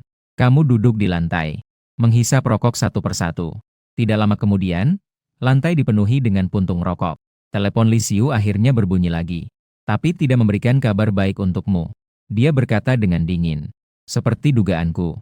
Beberapa orang tua tidak berniat untuk membayar. Namun, saya memiliki moral dasar sebagai seorang penulis. Saya pribadi akan membayar kamu 20.000. Lagi pula, adik saya memang telah memukulmu. Setelah telepon terputus, dia segera mentransfer 20.000 ke akunmu. Mengangguk, pergi ke meja depan untuk membayar. Masih belum cukup. Petugas kasir mendesakmu untuk terus mencari uang. Meskipun tahu bahwa rumah sakit tidak akan menghentikan pertolongan. Prosesnya tidak akan menghentikan pertolongan karena utang. Namun kamu masih sangat cemas. Ekspresi dingin kasir di meja depan, dan yang ada di ruang perawat. Tatapan aneh yang dilemparkan perawat dari waktu ke waktu. Semua itu membuatmu merasa tidak nyaman. Terpaksa, kamu hanya bisa berkata kepada Li Xiu di atas panggilan. 20.000 tidak cukup. Kamu harus lebih banyak. Anggap saja ini pinjaman dariku. Hasilnya, pesan yang dikirim menunjukkan tanda seru merah. Kamu sekali lagi menelepon Li Xiu. Dia langsung memutuskan sambungan. Kamu terus menelepon lagi. Awalnya tersambung. Kemudian muncul pemberitahuan bahwa lawan bicara sedang berbicara. Sepertinya dia memblokirmu. Meskipun kamu tahu perilakumu sangat tebal muka. Tapi saat ini tidak ada pilihan lain. Kamu berjalan cepat kembali keluar ruang penyelamatan. Kamu berkata kepada Yu yang sedang bermain ponsel. Berikan ponselmu padaku. Yu yang tidak mengerti situasinya. Ada apa? Kak, berikan padaku. Ambil ponsel Yu yang. Keluar dari tampilan video pendek. Kamu sekali lagi menghubungi nomor Li Xiu. Halo, siapa ini? Saya Yu Ge. Setelah telepon tersambung, Kamu segera menjelaskan alasan yang kamu butuhkan. Saya tidak bermaksud untuk memeras. Saya benar-benar tidak punya cara sekarang. Saya bisa menulis surat utang. Di sana hening sejenak. Suara dingin Li Xiu terdengar. Apakah itu benar atau tidak? Saya memperingatkanmu untuk tidak berbohong padaku. Mengejarmu adalah anak.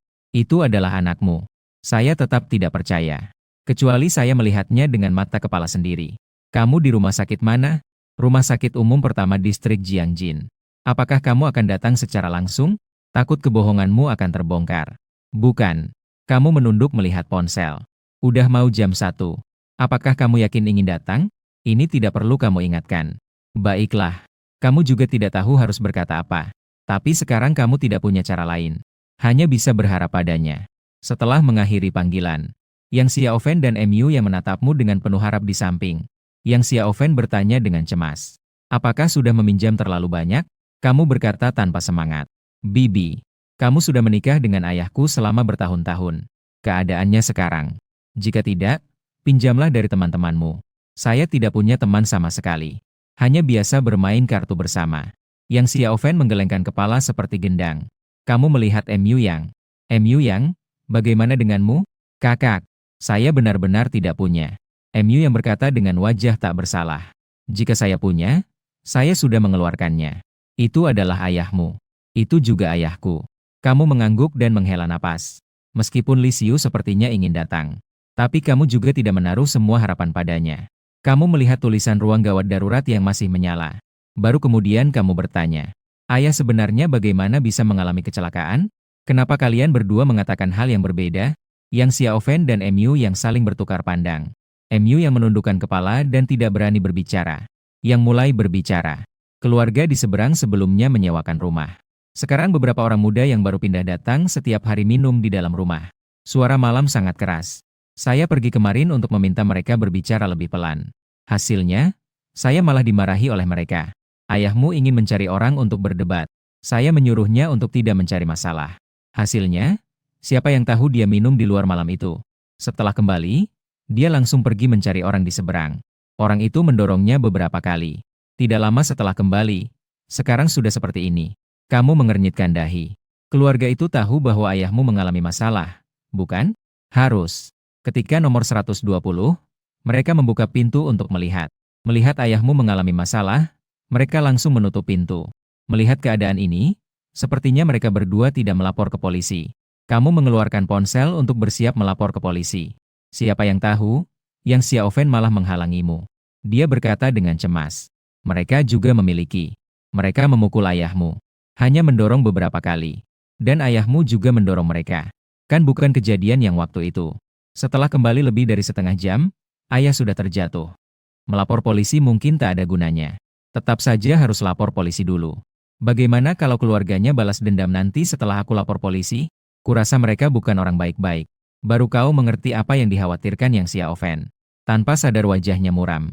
Melirik MU Yang. Kenapa kau bohong padaku lagi? MU yang berkata dengan canggung. Ibuku tidak salah.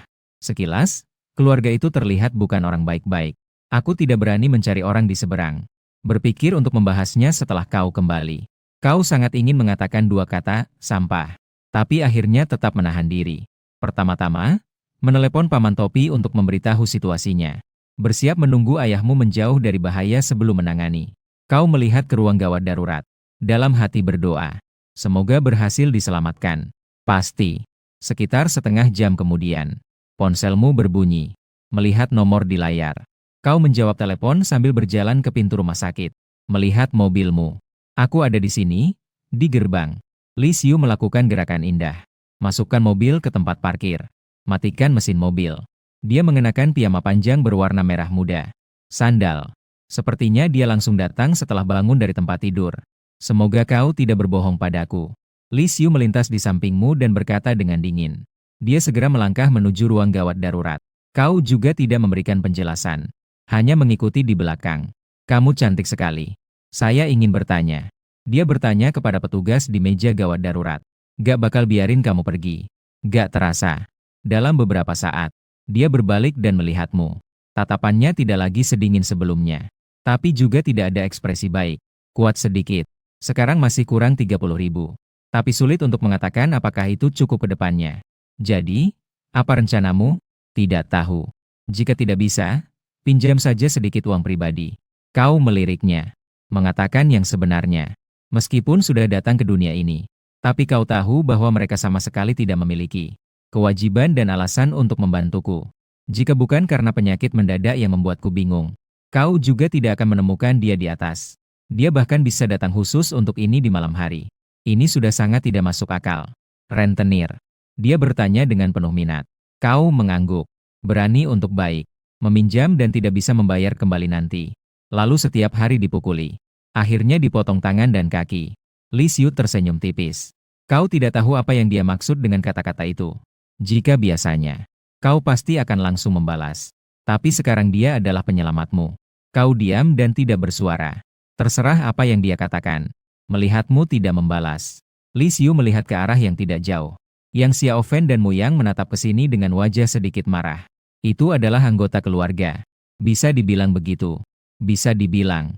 Kau sangat kesal dia bertanya hal-hal ini. Tapi hanya bisa menjawab. Bukan anak kandung. Yaitu bibiku. Yang satu lagi adalah anaknya dan ayahku. Ibumu di mana? Ibu kandung 7. Li Xiu tertegun sejenak. Mungkin dia merasa tidak ada gunanya melanjutkan pertanyaan. Bangun. Menatapmu dan berkata.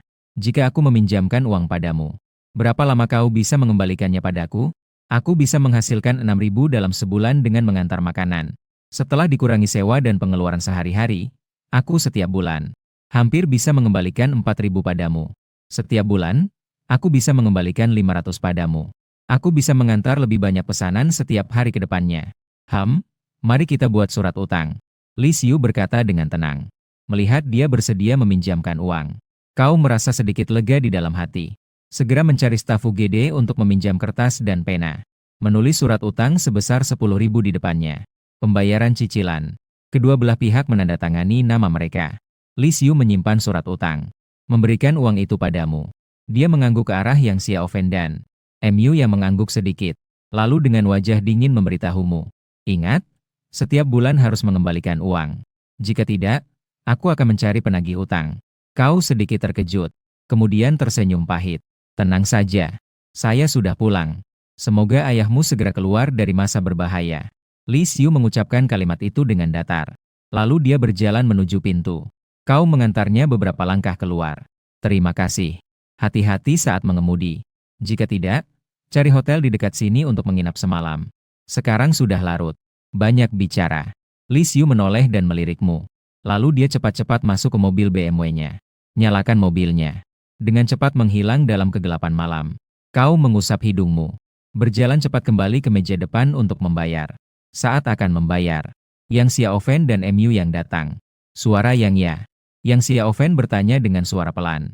Senang. Kayaknya menjanjikan nih. Sepertinya dia sangat berpengaruh. Berapa banyak yang kau pinjam darinya? Berapapun yang kau pinjam, apakah kau akan membantuku membayarnya? Yang tidak berbicara. Seseorang di samping tersenyum sedikit. Kau dan kakak. Mungkin keluarga di seberang juga akan memberi kompensasi kepada keluarga kita. 4 kuda. Lu udah kurus banget buat mereka berdua. Mulut itu hanya bisa bicara omong kosong. Tidak ada gunanya. Pada pukul 4 pagi, pintu ruang gawat darurat akhirnya terbuka. Dokter keluar dengan cepat dari dalam. Ia melepas masker. Balik lagi pakai masker. Ia melirik kalian dan berkata, kalian adalah keluarga dari Kuo Xing, kan? Pasien sudah keluar dari bahaya. Setelah mendengar 2 berita itu, kau merasa lemas. Perlahan-lahan duduk di kursi besi yang dingin. Seperti orang yang dicengkeram oleh hantu wanita. Hingga saat itu baru terasa. Kau tidak pernah melihat ibumu sejak kecil. Jika ayahmu juga pergi, kau tidak akan memiliki keluarga di dunia ini lagi. Tidak akan ada seorang pun yang peduli padamu dari lubuk hatinya lagi. Tiba-tiba kau sangat ingin menangis. Petugas wanita di kantor polisi mengoperasikan mouse. Ia mencari di komputer selama beberapa saat. Kemudian ia mengangkat telepon di atas meja dan menelepon. Begitu orang di seberang mendengar itu adalah Paman Topi. Ia langsung memutuskan telepon. Petugas itu menelepon lagi. Hasilnya tetap sama. Saat itu, seorang pria parubaya yang terlihat cukup berwibawa masuk dari pintu. Kau mengenali bahwa ini adalah wakil kepala kantor polisi kota. Petugas resepsionis menunjuk ke arahmu dan berkata, Kepala kantor. Ayahnya terlibat sedikit keributan dengan orang-orang di sana semalam. Akibatnya, dia mengalami cedera kepala. Wakil kepala kantor itu melirik ke arahmu. Apakah orang itu berhasil diselamatkan? Dia berhasil diselamatkan. Namun, saya berutang banyak karena masalah ini. Sekarang saya ingin memanggil orang-orang itu untuk menjelaskan situasinya. Lalu membahas tanggung jawab dan kompensasi. Wakil kepala kantor itu meneguk teh kerisan dari termos. Dia berkata kepada petugas resepsionis. Jadi, panggil mereka dulu. Dipanggil. Namun, mereka tidak mengangkat telepon. Begitu mendengar suara Paman Topi, mereka langsung memutuskan telepon. Wakil kepala kantor itu mengeluarkan suara, "Hei." Dia menutup termos dan langsung pergi ke komputer untuk mengoperasikan. Akhirnya, dia berhasil menghubungi pemilik rumah di sana. Pemilik rumah mendengar situasinya. Dia terkejut dan berkata, "Ah." Lalu dia langsung berkata dengan panik, "Rumahku sudah disewakan beberapa waktu yang lalu. Beberapa pemuda menyewa bersama. Aku sudah tidak tinggal di sana sejak lama. Itu bukan urusanku." "Ya, aku tahu kau tidak tinggal di sana. Aku ingin kau mengirimkan informasi pribadi penyewa. Aku perlu itu di sini." "Baiklah, baiklah. Saya segera mengirimnya." Pemilik rumah berkata dengan tergesa-gesa. Dengan cepat, pemilik rumah mengirimkan informasi. Kau melihat sekilas di samping. Ternyata semua adalah pemuda. Rata-rata mereka berusia sekitar 22 atau 3 tahun. Melihat foto saja sudah terlihat seperti orang yang tidak bertanggung jawab. Orang-orang yang tidak memiliki pekerjaan tetap. Tidak heran jika Yang Xiaofen bahkan tidak berani melapor ke polisi. Anak-anak muda ini semuanya penduduk lokal kota itu. Namun, setelah wakil kepala polisi dan resepsionis melihat informasi ini, mereka secara aneh menatapmu sejenak. Tindakan aneh ini membuat hatimu berdebar. Ternyata, wakil kepala polisi mengernyitkan dahi dan berkata, "Nak, semua pemuda ini adalah pengganggu di kota. Mereka terlibat dalam perkelahian, pencurian, dan tindakan kriminal lainnya. Setiap orang memiliki catatan kriminal. Jika kau ingin mendapatkan ganti rugi, aku harus memberitahumu terlebih dahulu. Mungkin tidak bisa memberimu ganti rugi apapun. Meskipun mereka bertanggung jawab, mereka tetap tidak bisa mengganti rugi. Ya, mereka terkenal di kantor polisi kami. Tidak memiliki pekerjaan. Keluarga juga tidak peduli." Kau menghela napas. Hanya bisa menelepon Yang Xiaofen terlebih dahulu. Memintanya untuk datang ke kantor polisi. Setelah Yang Xiaofen dan putranya tiba, petugas resepsionis meminta mereka berdua untuk mengenali di komputer. Sekali lihat, salah satu dari mereka adalah orang yang mendorong ayah. "Apa sebenarnya yang terjadi? Ceritakan kembali sebab dan akibatnya." Yang Xiaofen adalah tipe orang yang suka mengatur di rumah. Di depan orang luar, dia tidak bisa mengeluarkan suara. Setelah didesak oleh putranya, dia baru mulai berbicara. Sebentar dia bilang bahwa kelompok itu setiap hari minum dan berisik, membuang sampah di koridor. Sebentar kemudian dia bilang bahwa dia dimarahi oleh orang di seberang. Kembali dengan sangat marah. "Seharian ini aku tidak bisa makan." Mengalihkan pembicaraan. Lagi pula itu semua hanya omong kosong yang tidak berguna. Wakil kepala itu mendengarkan dengan sabar dan kemudian bertanya. "Baiklah, siapa yang pertama kali memaki? Itu tidak perlu dibahas. Siapa yang pertama kali memukul? Pihak lawan yang pertama kali bergerak." Yang Xiaofen dan MU yang berkata serempak. Beberapa orang di pihak lawan mulai bertindak. Yang lainnya hanya berdiri di samping dan memaki. "Lalu kalian bagaimana? Kalian tidak membantu?" "Tidak. Aku takut mereka akan datang dan memukul ibuku." Selalu berusaha untuk melerai. Hanya mendorong sedikit. Tidak ada yang menggunakan senjata seperti tongkat. Tidak ada. Wakil kepala itu berbalik dan berkata padamu. "Jadi, masalah ini tetap merepotkan. Ini termasuk dalam kategori perkelahian timbal balik. Dan yang terpenting, ayahmu saat itu tidak terluka. Masalah ini muncul setelah lebih dari setengah jam dia kembali. Ditambah sekarang dia sudah dijauhkan dari bahaya. Kita juga tidak bisa mengangkat orang-orang dari pihak lawan. Kita hanya bisa terus memanggilnya untuk menjelaskan situasinya dengan jelas. Lagi pula, aku merasa bahwa pembicaraan tentang kompensasi agak meragukan. Jika kalian benar-benar membutuhkan, saya sarankan untuk menyewa pengacara dan berkonsultasi dengan baik." Mendengar kata-kata seperti itu, Yang Xiaofen ragu sejenak dan berkata, "Kalau begitu, kita tidak perlu melapor. Lagi pula, tidak ada yang bisa diganti." Saat berbicara, dia melirikku dengan sedikit ragu. Kau mendengar kata-kata ini dan mengernyitkan dahi. Tapi segera memahami maksudnya. Yang penting sekarang kau sudah membayar biaya medis. Biaya ini bagaimanapun tidak akan ditanggung olehnya. Yang dia khawatirkan adalah dibalas oleh orang-orang di pihak lawan. Lagi pula, dia masih harus tinggal di rumah itu dalam waktu lama. Kau terdiam sejenak dan berkata kepada MU Yang. "MU Yang, kau kembali ke rumah sakit dulu. Aku di sini saja sudah cukup. Aku nanti harus kembali ke kota utama." Aku baru saja masuk perusahaan. Dan pekerjaan itu sangat tidak fleksibel. Tidak bisa sembarangan mengambil cuti. Aku akan kembali menemui ayah di akhir pekan. MU yang tersenyum dengan enggan. Kata-katanya membuatku tidak bisa membantah. Dia hanya bisa menahan kemarahan dan berkata kepada Yang Xiaofen, "Kau pergi dulu ke rumah sakit." Yang Xiaofen sangat berharap begitu. Bahkan tidak sempat memikirkan. Langsung pergi dengan mobil anaknya. Kau hanya tinggal sendirian di lobi kantor polisi. Siang hari bahkan tidak keluar untuk makan. Tapi petugas resepsionis membawakan kotak makan untukku. Makan dulu saja. Kepala kantor sudah memberikan ultimatum terakhir kepada mereka. Mereka seharusnya segera datang. Kau menerima kotak makan itu. Mengucapkan terima kasih. Namun tetap saja tidak ada selera untuk makan. Diletakkan di samping. Hingga sore hari sekitar jam 2 lebih. Pria yang mendorong ayahku. Akhirnya dipanggil datang. Kau segera berdiri dari kursi. Orang ini berambut kuning. Di dahi, dia juga memiliki tato mata. Dengan ekspresi seolah semua orang berutang padanya. Meskipun hanya dia yang dipanggil. Tapi di belakangnya ada beberapa preman. Mereka adalah yang sama dengan foto yang dikirimkan pemilik rumah sebelumnya. Huang Mao menguap. Dia berkata dengan santai. "Topi paman. Kenapa kau mencariku? Harus datang? Ya? Sepertinya aku tidak melakukan kesalahan belakangan ini. Kan? Jangan berpura-pura. Aku bertanya padamu. Apakah kamu berkelahi dengan seseorang tadi malam?" "Tidak berkelahi." Ekspresi Huang Mao sangat berlebihan. Dia terus-menerus melambaikan tangan. "Paman Topi, jangan sembarangan menuduh orang." "Ya, aku tidak banyak membaca buku." Beberapa preman di belakang mulai tertawa. Semua diam. "Ya, apakah kalian pikir tidak melakukan kesalahan berarti tidak ada yang bisa dilakukan? Perlu tidak aku menangkap kalian semua?" Wakil kepala kantor menepuk meja dengan keras. Dia menunjuk beberapa orang. Wajahnya tiba-tiba menjadi muram. Mengeluarkan aura yang sangat menakutkan. Beberapa preman langsung terdiam. Mereka saling memandang tanpa bersuara. "Aku benar-benar tidak berkelahi." Huang Mao berkata dengan wajah polos. "Pada pukul 7:30 malam kemarin. Apakah itu di depan pintu rumah dan saling dorong dengan orang yang tinggal di seberang?" Pria parubaya itu saling dorong. Huang Mao mendengar itu. Wajah Biao Qing berubah.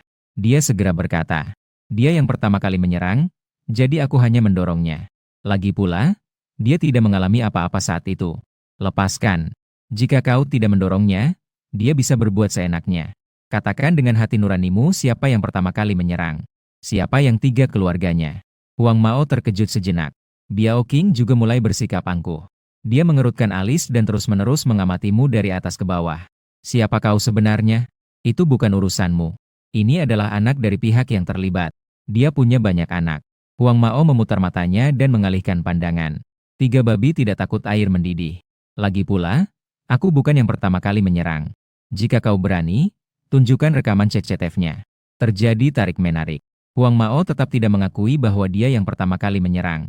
Kantor polisi pun tidak bisa berbuat banyak terhadapnya. Lagi pula, ini hanyalah rumah-rumah biasa di kompleks perumahan. Di mana pengawasan di koridor, ditambah lagi, ayahmu tidak meninggal. Kantor polisi juga tidak bisa menahannya. Anda hanya dapat menonton Huang Mao dan beberapa preman tertawa dengan berani dan mengacungkan jari tengah padamu. "Apa yang terjadi jika kau melapor polisi? Ayahmu tidak ada hubungannya dengan saya. Itu bukan tanggung jawab saya. Jika tidak terima, datanglah dan pukul saya. Saya lihat kau sangat berani berbicara." Lalu pergi dengan angkuh dari kantor polisi. Sebelum pergi, dia bahkan melambai ke arahmu. "Nak, jangan terbawa emosi. Tenangkan dirimu." Wakil kepala kantor polisi menepuk bahumu. Kau menarik napas dalam-dalam. Menatap arah beberapa orang yang pergi. Tidak bersuara. "Jika kau bisa menahan kemarahan seperti ini, untuk apa saya masih hidup?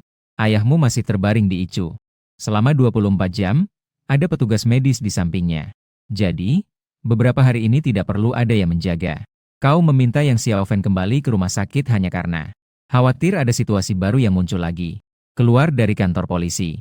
Kau pergi ke toko luar. Membeli masker, sarung tangan nilon, dan topi bisbol. Lalu pergi ke toko perkakas untuk membeli tongkat karet. Setelah berpikir sejenak, juga membeli pisau sebagai alat pertahanan yang bisa disimpan. Bisa dikeluarkan kapan saja saat diperlukan. Meskipun beberapa preman itu tidak layak diperhitungkan. Namun, preman biasanya sangat brutal saat bertarung. Tidak menutup kemungkinan mereka juga memiliki senjata tajam. Untuk mengatasi orang-orang seperti ini, kita harus lebih kuat dari mereka. Kau membawa barang-barang yang sudah dibeli dan berniat pulang untuk bersiap-siap. Saat membawa tas kembali, Sebuah Toyota Prado tua melintas di sampingmu, lalu berhenti tidak jauh dari situ. Kau juga tidak menghiraukannya. Namun saat kau berjalan melewati mobil itu, kaca jendela penumpang depan tiba-tiba diturunkan. Suara berat masuk ke telinga. Muku, jalan sambil tidak melihat jalannya. Mau pergi kemana dengan mobil? Kau menoleh dan melihat. Di kursi pengemudi duduk seorang kepala botak yang sangat kekar. Mengenakan kaos tanpa lengan berwarna hitam yang ketat. Di kedua lengan yang besar penuh dengan tato. Di kepala botaknya ada bekas luka mencolok berbentuk lipan. Wajahnya terlihat jahat. Kamu yang mana? Kau memandangnya dengan bingung. Merasa sedikit familiar. Sang Nan.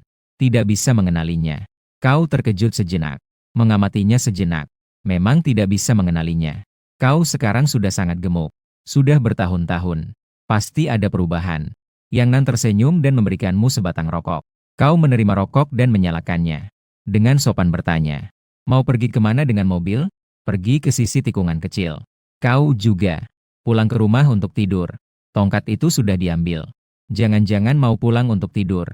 Yang Nan melihat tongkat karet di dalam kantong plastikmu dan tertawa. Meskipun hanya satu pegangan tongkat yang terlihat di luar. Tapi bagi orang seperti dia yang sering berurusan dengan alat perkelahian, tentu saja bisa mengenalinya dengan sekali lihat. Yang Nan adalah teman sekelasmu di sekolah menengah pertama. Saat itu hubungan kalian cukup baik. Namun sudah lebih dari 10 tahun tidak berhubungan. Mendengar kata-katanya, kau hanya tersenyum. Tidak mengatakan apa-apa. Naik mobil dan berbincang sedikit. Namun dia membuka kunci pintu penumpang depan. Kau ragu sejenak. Namun tetap duduk di dalam. Kau sudah memutuskan untuk menggunakan kekerasan untuk membalas Huang Mao. Bukan karena kemarahan yang menguasai dirimu. Melainkan karena kau tahu orang seperti ini pasti memiliki musuh di luar. Memukulnya dan menanyakan siapa dia. Mungkin dia juga tidak tahu. Yang terpenting, orang seperti ini biasanya tidak akan melapor polisi dengan mudah. Namun jika ada cara yang lebih baik, tentu saja kau tidak ingin melakukannya sendiri. Setelah naik mobil, Yang Nan mematikan mesin mobil. Lengan kirinya bersandar di tepi jendela. Dia menatapmu dan bertanya, apa yang kau lakukan dalam beberapa tahun terakhir? Meminta. Kau sedang melakukan apa? Beberapa omong kosong. Aku masih sama seperti dulu. Pengangguran. Yang Nan mengangguk ke arah tas di tanganmu. Kau mengambil tongkat, mau memukul yang mana? Beberapa anak nakal. Sekarang, akibat memukul orang bisa sangat serius. Jika itu hal kecil, biarkan saja. Melihatmu tidak berbicara. Dia bertanya lagi. Apa yang sedang terjadi? Harus berkelahi terus. Tidak bisa dijelaskan hanya dengan beberapa kalimat. Jika tidak jelas, bicaralah perlahan. Kita juga sudah lama tidak bertemu. Cari tempat untuk minum sedikit. Kau tidak punya alasan untuk menolak. Ditambah lagi, sekarang ada semangat dalam dirimu. Dia mengangguk sedikit. Yang Nan mencari sebuah restoran kecil. Memesan satu kotak bir dingin dan beberapa makanan kecil. Dia membuka satu botol dan mulai minum. Dia awalnya tidak bertanya lagi tentang masalah memukul. Setelah setiap orang minum 2 botol, dia hanya mengingat kembali masa-masa sekolah. Segala hal kecil saat itu. Lalu tertawa terbahak-bahak. Kau sangat mengerti. Selama orang yang tidak 100% puas dengan keadaan mereka, kebanyakan suka minum saat bersantai. Mengingat masa lalu yang santai. Yang Nan menuangkan segelas penuh bir. Mengangkatnya dan bersulang denganmu. Lalu dia berkata, saudaraku, meskipun sudah lama tidak bertemu, aku tetap ingin memberi nasihat padamu. Sekarang bukan seperti dulu lagi. Memukul orang pasti akan mendapatkan balasan. Aku baru saja keluar dari sana belum lama ini. Tidak ingin melihatmu masuk lagi. Ada beberapa hal yang tidak dapat saya tahan. Tidak ada yang tidak bisa ditahan. Mengatakan kalimat ini berarti belum sadar. Kita yang tidak punya kekuasaan. Menghadapi hal buruk hanya bisa bertahan. Kau jangan bicara yang lain. Sekarang kita keluar untuk menagih hutang pun. Tidak berani memukul orang seperti dulu lagi. Kau melihatnya dengan bingung. Bagaimana cara menagihnya kembali? Mengikuti. Mengganggu keluarga. Paling-paling hanya menyiram cat. Menulis sesuatu di pintu. Dengan ini, aku masih bolak-balik ke kantor polisi setiap 3 hari. Jika berani memukul orang, dalam sekejap, mereka akan menangkapmu. Yang Nan tersenyum pahit sambil menggelengkan kepala. Jadi, apa yang sebenarnya terjadi? Kau terdiam sejenak. Baru kemudian kau menceritakan penyebab dan jalannya kejadian itu perlahan. Setelah mendengarnya, Yang Nan bertanya, bagaimana keadaan ayahmu sekarang? Masih cukup baik. Itu kan sudah baik. Jika ayahmu benar-benar terjadi sesuatu. Jika kau membunuh orang itu, aku tidak akan berkata apa-apa. Lagi pula, sudah terlanjur hancur. Tapi karena orang itu sudah diselamatkan, kau malah melakukan hal-hal ini lagi. Jika ayahmu mengetahuinya, mungkin dia benar-benar tidak bisa bernapas. Kata-kata yang Nan membuatmu merenung. Dia juga tidak mendesakmu untuk berpikir. Lagi pula, sudah lebih dari 10 tahun kita tidak berhubungan. Meskipun masih ada sedikit hubungan, itu sangat terbatas. Sore hari, kalian berpisah dari warung kecil. Saat hendak sampai di rumah, kau menerima telepon dari Li Xiu. Dari sana terdengar suara gaduh khas dari sekolah. Bagaimana keadaan ayahmu? Sudah diselamatkan. Sekarang di ICU. Baiklah. Jaga dirimu baik-baik. Terima kasih atas bantuanmu kali ini. Pasien yang mengalami pendarahan otak memerlukan waktu pemulihan yang lama. Kau bisa kembali ke dekat rumahmu untuk mengantar makanan. Lagi pula, pekerjaanmu bisa dilakukan di mana saja. Di sekitar rumahku tidak ada yang bisa dijadikan tempat. Lagi pula, bibiku tidak bekerja. Biarkan dia menjaga di rumah saja. Terserah padamu. Saya hanya menyarankan. Li Xiu terdiam sejenak di sini. Selain itu, aku ingin mengingatkanmu. Jika kau berencana untuk membalas dendam kepada keluarga di sebelah, aku akan segera melapor polisi sekarang. Karena jika kau melakukan hal ini, uang yang saya pinjamkan padamu sebelumnya sama saja dengan sia-sia. Kau bertanya dengan sedikit terkejut. Kau mendengar dari siapa? Meskipun Li Xiu tahu tentang ayahmu yang mengalami pendarahan otak, dia sama sekali tidak tahu latar belakang seluruh kejadian ini. Apalagi tidak bisa menebak siapa yang akan kau balas dendam. Kau meneleponku menggunakan ponselnya semalam. Dia menambahkan saya di sore hari. Dia bilang kalian sudah melapor polisi. Tapi hasilnya tidak memuaskan. Kau tinggal menghapusnya saja. Jadi, kau benar-benar punya rencana seperti itu, ya? Suara Li Xiu tiba-tiba menjadi lebih lembut. Tidak ada. Benar-benar. Saham yang terbaik. Jika kau ingin melakukan hal ini, maka tolong kembalikan uangku terlebih dahulu. Uangku juga hasil jerih payahku. Jangan kira aku benar-benar orang yang sembarangan. Karena aku sudah mau meminjamkan uang padamu. Aku berharap kau tidak mengkhianati sedikit kepercayaan ini. Saya mengerti, Bir. Mengakhiri panggilan. Kau melihat barang-barang yang kau pegang di tanganmu. Saku yang berisi tongkat dan barang-barang lainnya. Dengan senyum pahit, dia menghela napas. Lalu dia diam-diam membuang barang-barang itu ke dalam tempat sampah di pinggir jalan. Beberapa hari ke depan, kau bolak-balik antara rumah sakit dan rumah. Mungkin juga karena tahu ada masalah. Beberapa preman yang tinggal di seberang belum terlihat akhir-akhir ini. Setelah tinggal di Chu selama 4 hari, ayahmu dipindahkan ke ruang perawatan biasa. Kondisinya sekarang cukup baik. Kesadarannya sangat jernih. Tapi bicara tidak jelas. Tubuh juga tidak bertenaga. Butuh orang untuk melayani.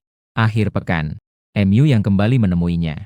Dia berkata canggung saat pertama kali bertemu denganmu. Saya tidak sengaja mengganggu temanmu hari itu. Saya hanya ingin dia menasihati kamu. Terutama karena saya tahu sifatmu. Kau mengangguk. Sebenarnya topik ini seharusnya berhenti di sini. Tak disangka MU yang berkata dengan hati-hati lagi. Kakak, bisakah kau minta temanmu menambahku? Dia memblokirku. Kau menatapnya dengan bingung. Kenapa kau ingin menambahnya? Saya melihat dia pernah memposting informasi pendaftaran di media sosialnya. Dia seharusnya bekerja di industri pendidikan.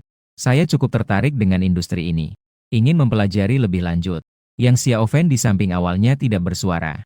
Mendengar ini, dia segera setuju. MUG, adikmu mungkin tidak bisa bertahan lama di pekerjaan ini. Jika tidak, bicaralah dengan temanmu. Adikmu adalah siswa berprestasi. Mungkin bisa membantunya. Mendengar kata-kata seperti itu membuatmu merasa tidak nyaman secara naluriah. Tapi juga tidak baik untuk marah. Jadi terpaksa dia berkata dengan sabar. Dia hanyalah seorang guru di sekolah. Bukan yang mengajar pelatihan. MU yang mungkin salah paham. Bukan begitu. Mengajar seharusnya hanya pekerjaan baginya. Aku melihat dia memposting brosur pendaftaran di media sosialnya hari itu. Atas nama sebuah lembaga. Jika kau ingin menambahkannya, silakan lakukan sendiri. Kau malas untuk melanjutkan pembicaraan yang tidak berguna. Dia sudah tinggal di bangsal biasa rumah sakit hampir setengah bulan lagi. Akhirnya ayahmu diizinkan pulang oleh dokter. Setelah itu, yang perlu dilakukan adalah istirahat di rumah.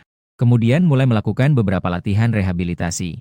Jika beruntung, mungkin setelah 1,5 tahun bisa kembali ke tingkat fisik dan bahasa yang hampir normal. Mengenai menunggu kamu, itu adalah waktu utang yang panjang. Kali ini aku meminjam 10.000 dari Li Xiu.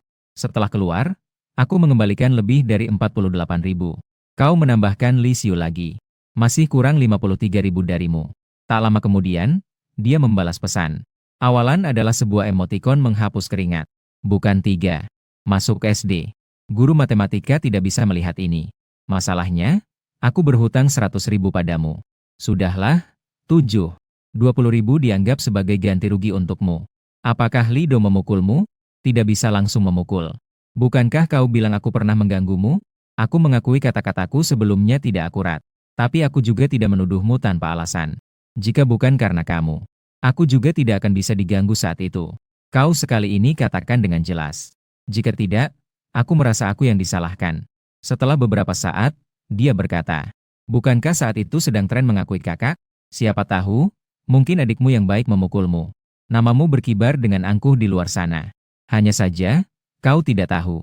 Aku satu angkatan lebih muda darimu. Tapi namamu saat itu sangat terkenal.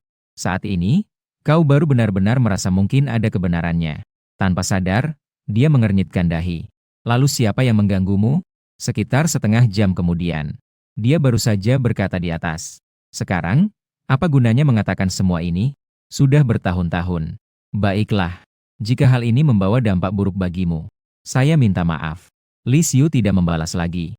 Sebelum tidur, kau melihat-lihat akun media sosialnya. Ternyata seperti yang dikatakan MU. Dia memang pernah memposting brosur pendaftaran dari suatu lembaga pendidikan. Sepertinya dia memang bukan hanya seorang guru SMA. Jika dia tidak berasal dari keluarga yang kaya sejak kecil, tapi baru kaya setelah dewasa, maka kita tidak bisa mengesampingkan bahwa dia mungkin pernah mengalami perundungan di sekolah. Jadi, ketika dia menabrakku sebelumnya, Lido membawa orang untuk memukulku. Segala hal itu menjadi masuk akal. Kota pegunungan mulai menghangat di bulan Mei. Sebagian besar orang mengenakan kaos pendek dan celana pendek. Dulu, kau sangat menyukai musim panas, karena tidak ada urusan mendesak. Ketika cuaca panas, hanya berbaring di rumah sambil menyalakan AC. Begitu keluar, kamu bisa melihat banyak wanita yang mengenakan rok super pendek. Tapi tahun ini tidak bisa. Tahun ini asalkan bukan suhu yang bisa membuat 3 orang terbakar. Kamu harus tetap bekerja meskipun dengan terpaksa. Jalanan yang luas terasa panas seperti kukusan. Di tengah hari, sulit untuk melihat banyak orang. Hingga sore hari, orang-orang yang keluar mulai bertambah. Kau bertahan di bawah terik matahari seharian mengantar makanan. Karena tidak memakai lengan pendingin. 2 lengan yang telanjang sudah mulai memerah dan menghitam. Duduk di atas sepeda listrik, melihat pendapatan hari ini. Sudah mencapai 370 yuan. Ini bisa dibilang sebagai hari terbanyak sejak aku bekerja. Kau berencana untuk mengantar 30 lagi sebelum pulang istirahat. Tak disangka, saat itu di ruang aplikasi, semua hanya berupa pesanan jarak jauh atau pesanan naik tangga. Harga sangat rendah. Kamu benar-benar bekerja sampai lebih dari jam 11 malam. Setelah mengantarkan pesanan terakhir ke kedai teh susu. Baru setelah itu, kamu menyeret tubuh yang lelah untuk pulang. Naik lift ke lantai bawah satu tempat parkir mobil listrik. Tiba-tiba kau melihat sebuah mobil berwarna perak. Mobil BMW datang dari sudut jalan. Awalnya kau tidak berpikir banyak. Lagi pula, mobil ini tidak terlalu langka. Namun, orang itu terus-menerus menyalakan lampu jauh ke arahku. Ditambah lagi, nomor plat mobil itu terlihat agak familiar. Barulah kau tidak bisa tidak berpikir. Jangan-jangan di dalam mobil itu ada Li Xiu? Ternyata benar. Setelah mobil itu parkir di tempat parkir di depanmu, Li Xiu membuka pintu mobil dan turun. Oh, masih bekerja di malam yang larut ini. Seberapa takutnya kau sampai berpikir aku akan memanggil penagih utang untuk menanganimu? Li Xiu memeluk sesuatu dengan kedua tangannya. Dengan santai dia mendekat ke arahmu. Sepertinya hari ini suasana hatinya baik. Bukankah kau juga baru pulang kerja? Kau mengangguk ke arah lorong. Rumahmu tinggal di sini. Ayo naik dan duduk sebentar. Melihat kau tidak bersuara. Sekarang bersuara. Dia menggelengkan kepala lagi. Sudahlah, sudahlah, sudahlah. Saya tinggal sendirian. Jadi tidak mengundang serigala masuk. Kau terlihat sangat kesal. Kalau begitu, jalan pelan-pelan saja. Saya pulang dulu. Kau keluar dari garasi dengan sepeda listrik. Setelah berkendara sekitar 4 atau 500 meter. Saat melewati sebuah persimpangan, tiba-tiba beberapa pesan muncul di ponsel yang digunakan untuk navigasi. Blok 3, unit 162. Apakah lagu sudah jauh? Cepat kembali sebentar. Sepertinya ada seseorang di rumahku. Ada orang. Saya mendengar suara. Beberapa pesan ini tampaknya dikirim dengan sangat mendesak. Hampir semuanya muncul berturut-turut dari layar. Pengirim pesan adalah Li Xiu. Kau segera memutar balik. Berusaha sekuat tenaga untuk kembali. Hanya butuh 2 atau 3 menit. Kamu sudah sampai di parkir bawah tanah West City Scenic Garden. Bahkan mobilnya tidak sempat dikunci. Berlari kencang langsung menuju terowongan bawah tanah di gedung 3. Kamu menemukan pemadam kebakaran dan mengangkatnya sebagai senjata. Lalu mengirim pesan lagi kepada Lisiu. Jangan panik. Saya segera masuk ke lift. Kamu sembunyi di dalam kamar, jangan keluar. Orang itu di ruang tamu, kan? 000711.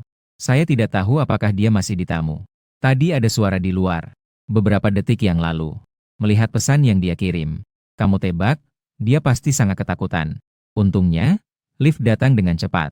Setelah saya naik ke lantai 16, mengikuti tanda arah ke pintu lift, melangkah pelan menuju pintu 162. Kamu memasukkan kode. Pintu besar terbuka. Lampu ruang tamu menyala. Cahaya putih yang terang membuatmu merasa jauh lebih tenang. Kamu takut orang itu menyerang tiba-tiba dari tempat persembunyian. Sangat sulit dihindari. Sambil membawa pemadam kebakaran, kamu melangkah hati-hati masuk ke dalam rumah. Kamu terlebih dahulu memeriksa tempat-tempat di ruang tamu yang mungkin ada orang bersembunyi. Di antara itu, posisi sofa dan balkon memiliki titik buta yang cukup besar. Kamu tidak berani pergi ke sana sembarangan. Kamu masuk ke dapur dan toilet yang lebih dekat dengan tempatmu. Setelah memastikan kedua tempat ini aman, barulah kamu kembali ke ruang tamu. Kamu berjalan cepat menuju arah sofa dan balkon. Keluar. Kamu berteriak dengan keras. Setelah berkeliling ke dalam dan luar, tidak melihat siapapun. Jangan-jangan dia bersembunyi di bawah sofa? Kamu mundur sedikit. Kamu berjongkok dan berusaha melihat ke bawah sofa, sambil mengangkat pemadam kebakaran di tangan kananmu.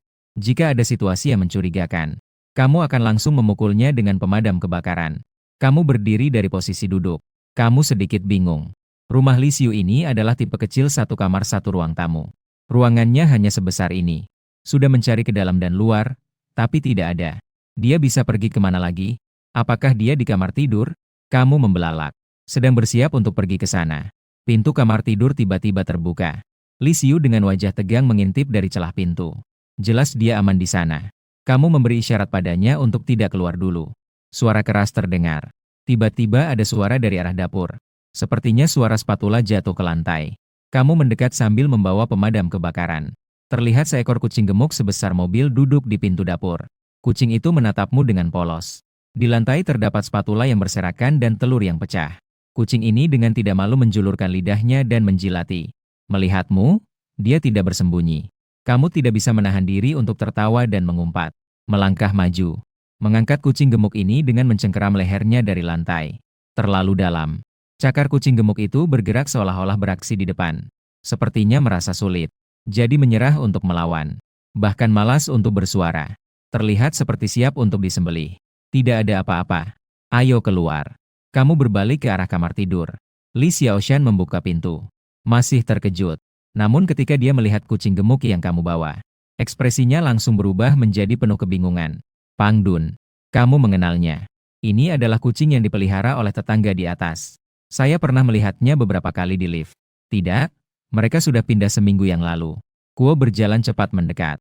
Mengambil kucing dari tangan Yang. Mengambil kucing dari tanganmu. Perlahan-lahan mencubit lemak di perutnya. Dengan ekspresi penuh kasih sayang. Kucing gemuk juga sangat patuh membiarkannya. Sambil dengan licik mengulurkan perutnya ke arahnya. Bahkan tangan nakal juga ikut menekan. Li Xiu tentu saja tidak merasa dirugikan oleh seekor kucing. Justru membuatnya tertawa terbahak-bahak. Kamu melirik kucing gemuk dengan penuh penghinaan. Mencari di dalam dan luar dengan seksama. Setelah memastikan tidak mungkin ada orang lain yang bersembunyi di dalam rumah, barulah dia berkata, sepertinya suara ini berasal dari makhluk ini. Tapi bagaimana ia bisa masuk? Li Xiu berpikir sejenak. Dia menggendong kucing gemuk itu ke balkon. Rumahnya memiliki balkon terbuka. Di atasnya terdapat beberapa pot tanaman hijau. Tidak ada jendela yang tertutup. Di seberangnya adalah jendela dapur lantai 17. Namun dari jendela itu ke balkon rumahnya, jaraknya sekitar 4 hingga 5 meter. Meskipun melompat turun membentuk lintasan parabola. Namun jika tidak hati-hati. Jika sedikit saja lengah. Kucing ini mungkin langsung jatuh dari ketinggian 10 meter ke bawah. Kucing ini seharusnya dipelihara oleh seseorang di atas. Li Xiu mengelus kucing gemuk itu. Beberapa waktu lalu, pasangan di atas sering bertengkar. Malam hari masih bisa mendengar suara barang yang jatuh. Kemudian mereka pindah. Aku bahkan mengira mereka telah membawaku pergi. Karena aku mendengar suara dari gunung. Sekarang sepertinya dia tidak akan bersuara. Orang ini pasti sangat lapar. Kalau tidak, dia tidak akan melompat ke rumahmu. Jika ini jatuh, Langsung bersih. Kamu benar. Li Xiu membawa kucing dan cepat-cepat masuk ke dapur. Sepertinya dia pergi menyiapkan makanan untuknya. Ketika kucing gemuk itu beraksi di dapur, Liu kembali ke ruang tamu. Setelah ragu sejenak, dia berkata, "Hari ini, kamu ya mengatakan hal itu. Bagaimanapun juga, terima kasih padamu. Ribet sekali." Kamu meliriknya. Meniru tatapan dan cara dia berbicara sebelumnya, Liu terkejut sejenak. Lalu wajahnya memerah. Mengangkat tangan seolah-olah ingin memukulku. "Apakah kamu gila? Mau meniru apa? Aku pulang." Aku menguap. "Tapi aku sarankan kamu menutup balkon dengan jendela. Karena kucing ini bisa melompat dari atas. Orang juga bisa jadi tidak pasti." Li Xiu mengangguk setuju. "Saya akan membeli jendela sebentar lagi. Jika tidak, Pang Dun juga bisa berbahaya di kemudian hari." "Apakah kamu ingin memelihara kucing ini?" Pemiliknya tidak ingin memeliharanya lagi. Jika para pemegang saham dengan cepat sudah tujuh. Pang Dun adalah kucing gemuk yang sangat paham situasi. Meskipun sangat rakus, tapi Li Xiu melihatnya. Ia langsung berbaring di tanah dan memperlihatkan perutnya. Li Xiu selesai mengelus perut kucing gemuk itu. Dia bangkit dan mengusulkan, "Bagaimana kalau kita pergi makan malam? Lagi pula sudah hampir tengah malam. Kalian mencari restoran barbeque di luar kompleks. Saat menunggu makanan, kamu mentransfer 5.000 kepada Li Xiu." Li Xiu melihat ke depan. Dia bertanya dengan sedikit terkejut. "Sudah ada begitu cepat? Berapa banyak yang kamu dapatkan dalam sehari belakangan ini?" "Sekitar 3 atau 400. "Jadi, berapa lama kamu harus mengantarkan setiap hari?" "Jika mulai mengantar sekitar jam 6 atau 7 pagi, mengantarkan sampai jam 10 malam. Setelah dikurangi waktu makan dan istirahat, sekitar 12 atau 13 jam. Tapi ini tergantung pada kondisi pesanan hari itu. Jika pesanan cukup baik, mengantarkan selama 12 atau 13 jam seharusnya bisa mendapatkan 4 atau 500. Pesanan yang saya dapatkan beberapa hari ini tidak terlalu baik." Li Xiu mengambil seteguk minuman dan berkata, "Akhir-akhir ini sangat panas, dan akan semakin panas ke depannya. Tapi hari-hari berhutang tidak mudah." Li Xiu tersenyum tipis. "Kalau begitu tidak ada yang bisa dilakukan. Tapi seandainya saat itu di sekolah, kamu juga bisa memiliki semangat seperti ini. Sekarang tidak perlu mengantar makanan lagi." Kamu tahu dia tidak bermaksud mengejek saat mengatakan itu. Tapi dia tetap berkata dengan tidak puas. "Itu juga belum tentu. Lihat sekarang berapa banyak lulusan universitas yang tidak bisa menemukan pekerjaan. Beberapa rekan kerja saya adalah lulusan universitas. Bahkan ada gelar master di sana. Sebenarnya ini adalah sebuah kesalahpahaman. Kamu merasa banyak lulusan universitas bahkan pasca sarjana tidak bisa menemukan pekerjaan. Itu hanya menunjukkan bahwa sekolah mereka atau jurusan mungkin tidak terlalu ideal. Atau mungkin mereka memiliki tuntutan yang terlalu tinggi terhadap pekerjaan.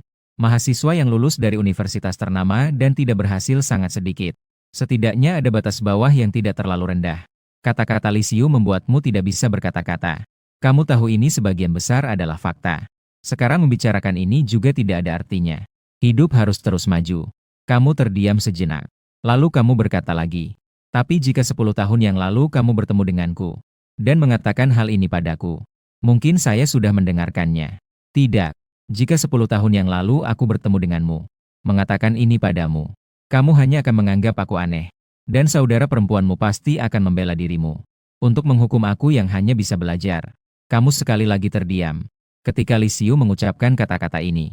Meskipun ekspresi dan tatapannya tidak banyak berubah, tapi kamu masih bisa merasakan kata-katanya yang mengandung semacam kebencian yang samar. Mungkin saat sekolah memang ada kenangan yang tidak ingin diingat. Namun meskipun Li Xiu selalu mengatakan, kamu adalah penyebab dia dibuli. Tapi setelah selesai makan barbeque ini, saat bersiap untuk berpisah masing-masing, dia tetap bersikap dingin padamu.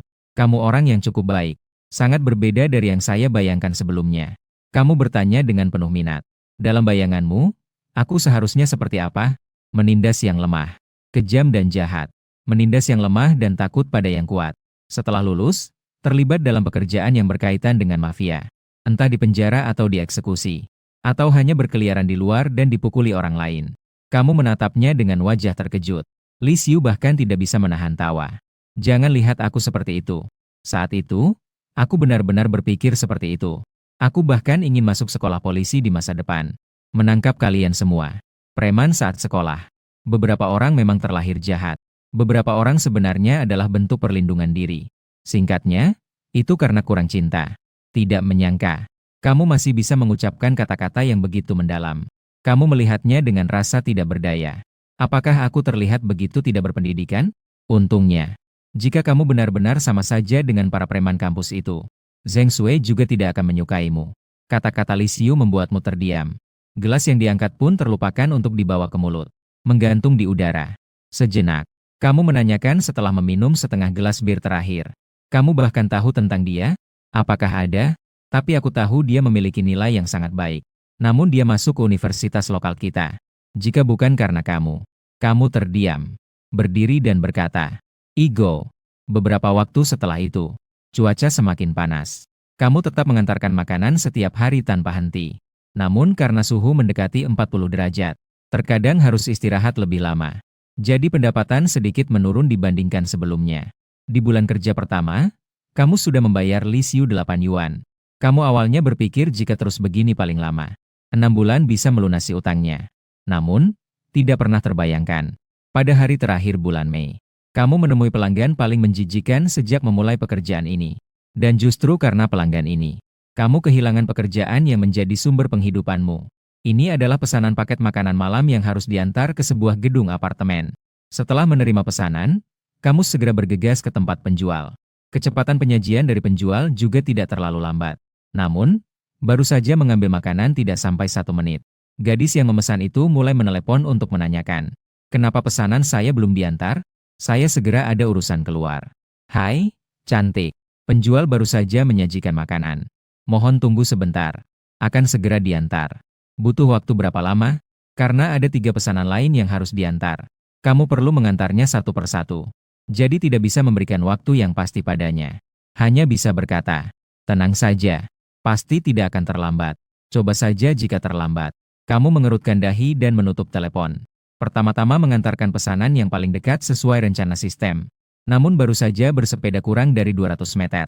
Telepon dari gadis itu datang lagi. "Kamu sedang melakukan apa? Kenapa semakin jauh mengantarnya? Kenapa masih ada potongan?" Kamu menyadari bahwa kamu menghadapi pelanggan yang sulit. Jadi kamu dengan sabar menjelaskan, "Nona, kami mengantarkan makanan sesuai urutan yang direncanakan oleh sistem.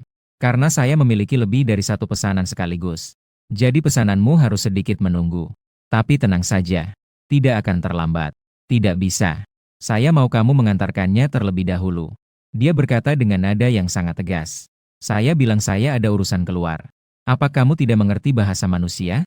Kamu membuka mulut ingin memarahi. Tapi mengingat bahwa ini direkam, kamu tetap menahan emosi dan berkata, "Nona, saya memang tidak bisa pergi sekarang. Kalau begitu begini saja. Saya coba untuk mengalihkan pesanan. Lihat apakah ada pengendara lain yang bisa mengambil dan mengantarkannya untukmu." Pihak lawan langsung memutuskan telepon. Kamu menahan amarah dan mengoperasikan pengalihan pesanan di aplikasi. Karena hanya ada 1 kesempatan untuk mengalihkan pesanan. Kamu bahkan menambahkan 5 yuan sebelumnya. Tapi mungkin pada waktu ini pengantar makanan cukup sedikit. Tidak ada yang datang untuk merebut pesanan itu. Jadi pesanan ini jatuh ke tanganmu. Kamu melihat sisa waktu untuk 3 pesanan lainnya. Akhirnya kamu memutuskan untuk mengantarkan pesanan untuk wanita ini terlebih dahulu. Karena kamu dengan tajam menyadari bahwa wanita ini sulit dihadapi. Jika kamu membuatnya tidak senang, bisa jadi dia akan mengadukan aku. Kamu mempercepat laju sepeda motormu menuju apartemen itu. 10 menit kemudian, kamu tiba di tujuan. "Halo, pengantar makanan." "Shenji, pengantar makanan." Aku mengulurkan tangan dan mengetuk pintu. Tapi tidak ada yang membukanya. "Halo, Shenji, pengantar makanan." Kamu mengetuk lagi. Namun, tetap tidak ada respon. Kamu mengeluarkan ponsel dan meneleponnya. Pada awalnya dia memutuskan sambungan. Saat menelepon yang kedua, dia mengangkatnya. Kamu belum sempat berbicara. Suara makian darinya terdengar dari telepon. "Apakah kamu gila? Terus-menerus menelepon. Pesananmu sudah tiba. Saya sudah meletakkannya di depan pintu. Kamu masih belum mengembalikannya. Saya memberikannya padamu, saya harus pergi. Kamu membatalkan pesanan. Kembalikan saja, tidak masalah." Kamu berkata dengan sabar. "Makanan saya sudah sampai. Dan saya mengantarnya lebih awal. Nona, bisa tolong perhatikan sikapmu? Jangan langsung membuka mulut untuk memarahi orang. Saya sudah mengantarnya lebih awal untukmu. Sekarang kamu bilang ingin membatalkannya lagi. Apa yang kamu ingin aku lakukan? Pergi sana." Pihak lawan langsung memutuskan telepon. Kamu merasa ketegangan semakin meningkat. Tarik napas dalam-dalam.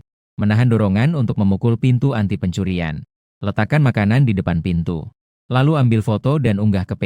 Bekerja seperti ini memang sangat menyedihkan. Dihina orang pun tidak bisa membalas. Jika tidak, begitu pihak lawan mengajukan keluhan, sistem akan memotong. Mungkin saja, hari cerah.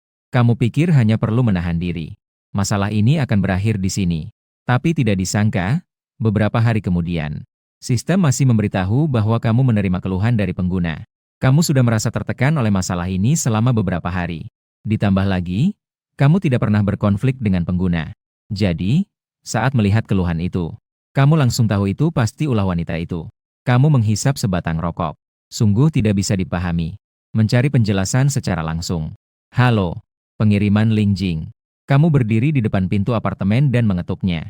Di dalam, seorang wanita menjawab dengan suara serak. Di dalam ruangan, seorang wanita menjawab dengan suara serak. Dia di dalam entah sedang mengurus apa. Setelah beres, dia baru membuat suara. Dia baru berjalan santai menuju pintu. Ketika dia membuka pintu, saat kalian berdua saling tatap, kamu benar-benar terkejut. Wanita ini tingginya sekitar 160 cm. Tapi beratnya pasti lebih dari 160. Lemak di tubuhnya hampir merobek kaos pendek abu-abu yang dipakainya. Penampilannya benar-benar tidak bisa dipuji. Dia mengenakan kacamata bingkai penuh dengan lensa setebal botol bir. Seluruh tubuhnya memancarkan aroma yang berminyak. Dalam sekejap ini, kamu bahkan tidak ingin menanyakan penjelasan darinya. Karena kamu merasa dia sudah kurus hingga mendapatkan hukuman yang pantas. Bagaimana dengan pengiriman ekspres? Wanita gemuk itu menguap dengan bau mulut yang sangat menyengat. Dia menatapmu dan bertanya. Hanya berbicara tentang dirinya. Wanita ini juga tidak seagresif hari itu. Di telepon, dia sangat marah dan angkuh. Dia menggosok-gosok matanya dan segera bertanya padamu. Bukankah kamu bilang ada paket? Menguasai. Saya tidak menyinggungmu, kan?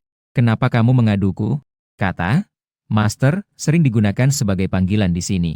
Seorang pria parubaya yang asing dan tidak memiliki ciri fisik yang mencolok. Bisa dibilang itu adalah istilah yang umum. Terutama karena penampilannya yang seperti ini. Sungguh sulit bagimu untuk menyebutnya sebagai wanita cantik. Wanita gemuk itu terkejut sejenak. Apa yang saya keluhkan?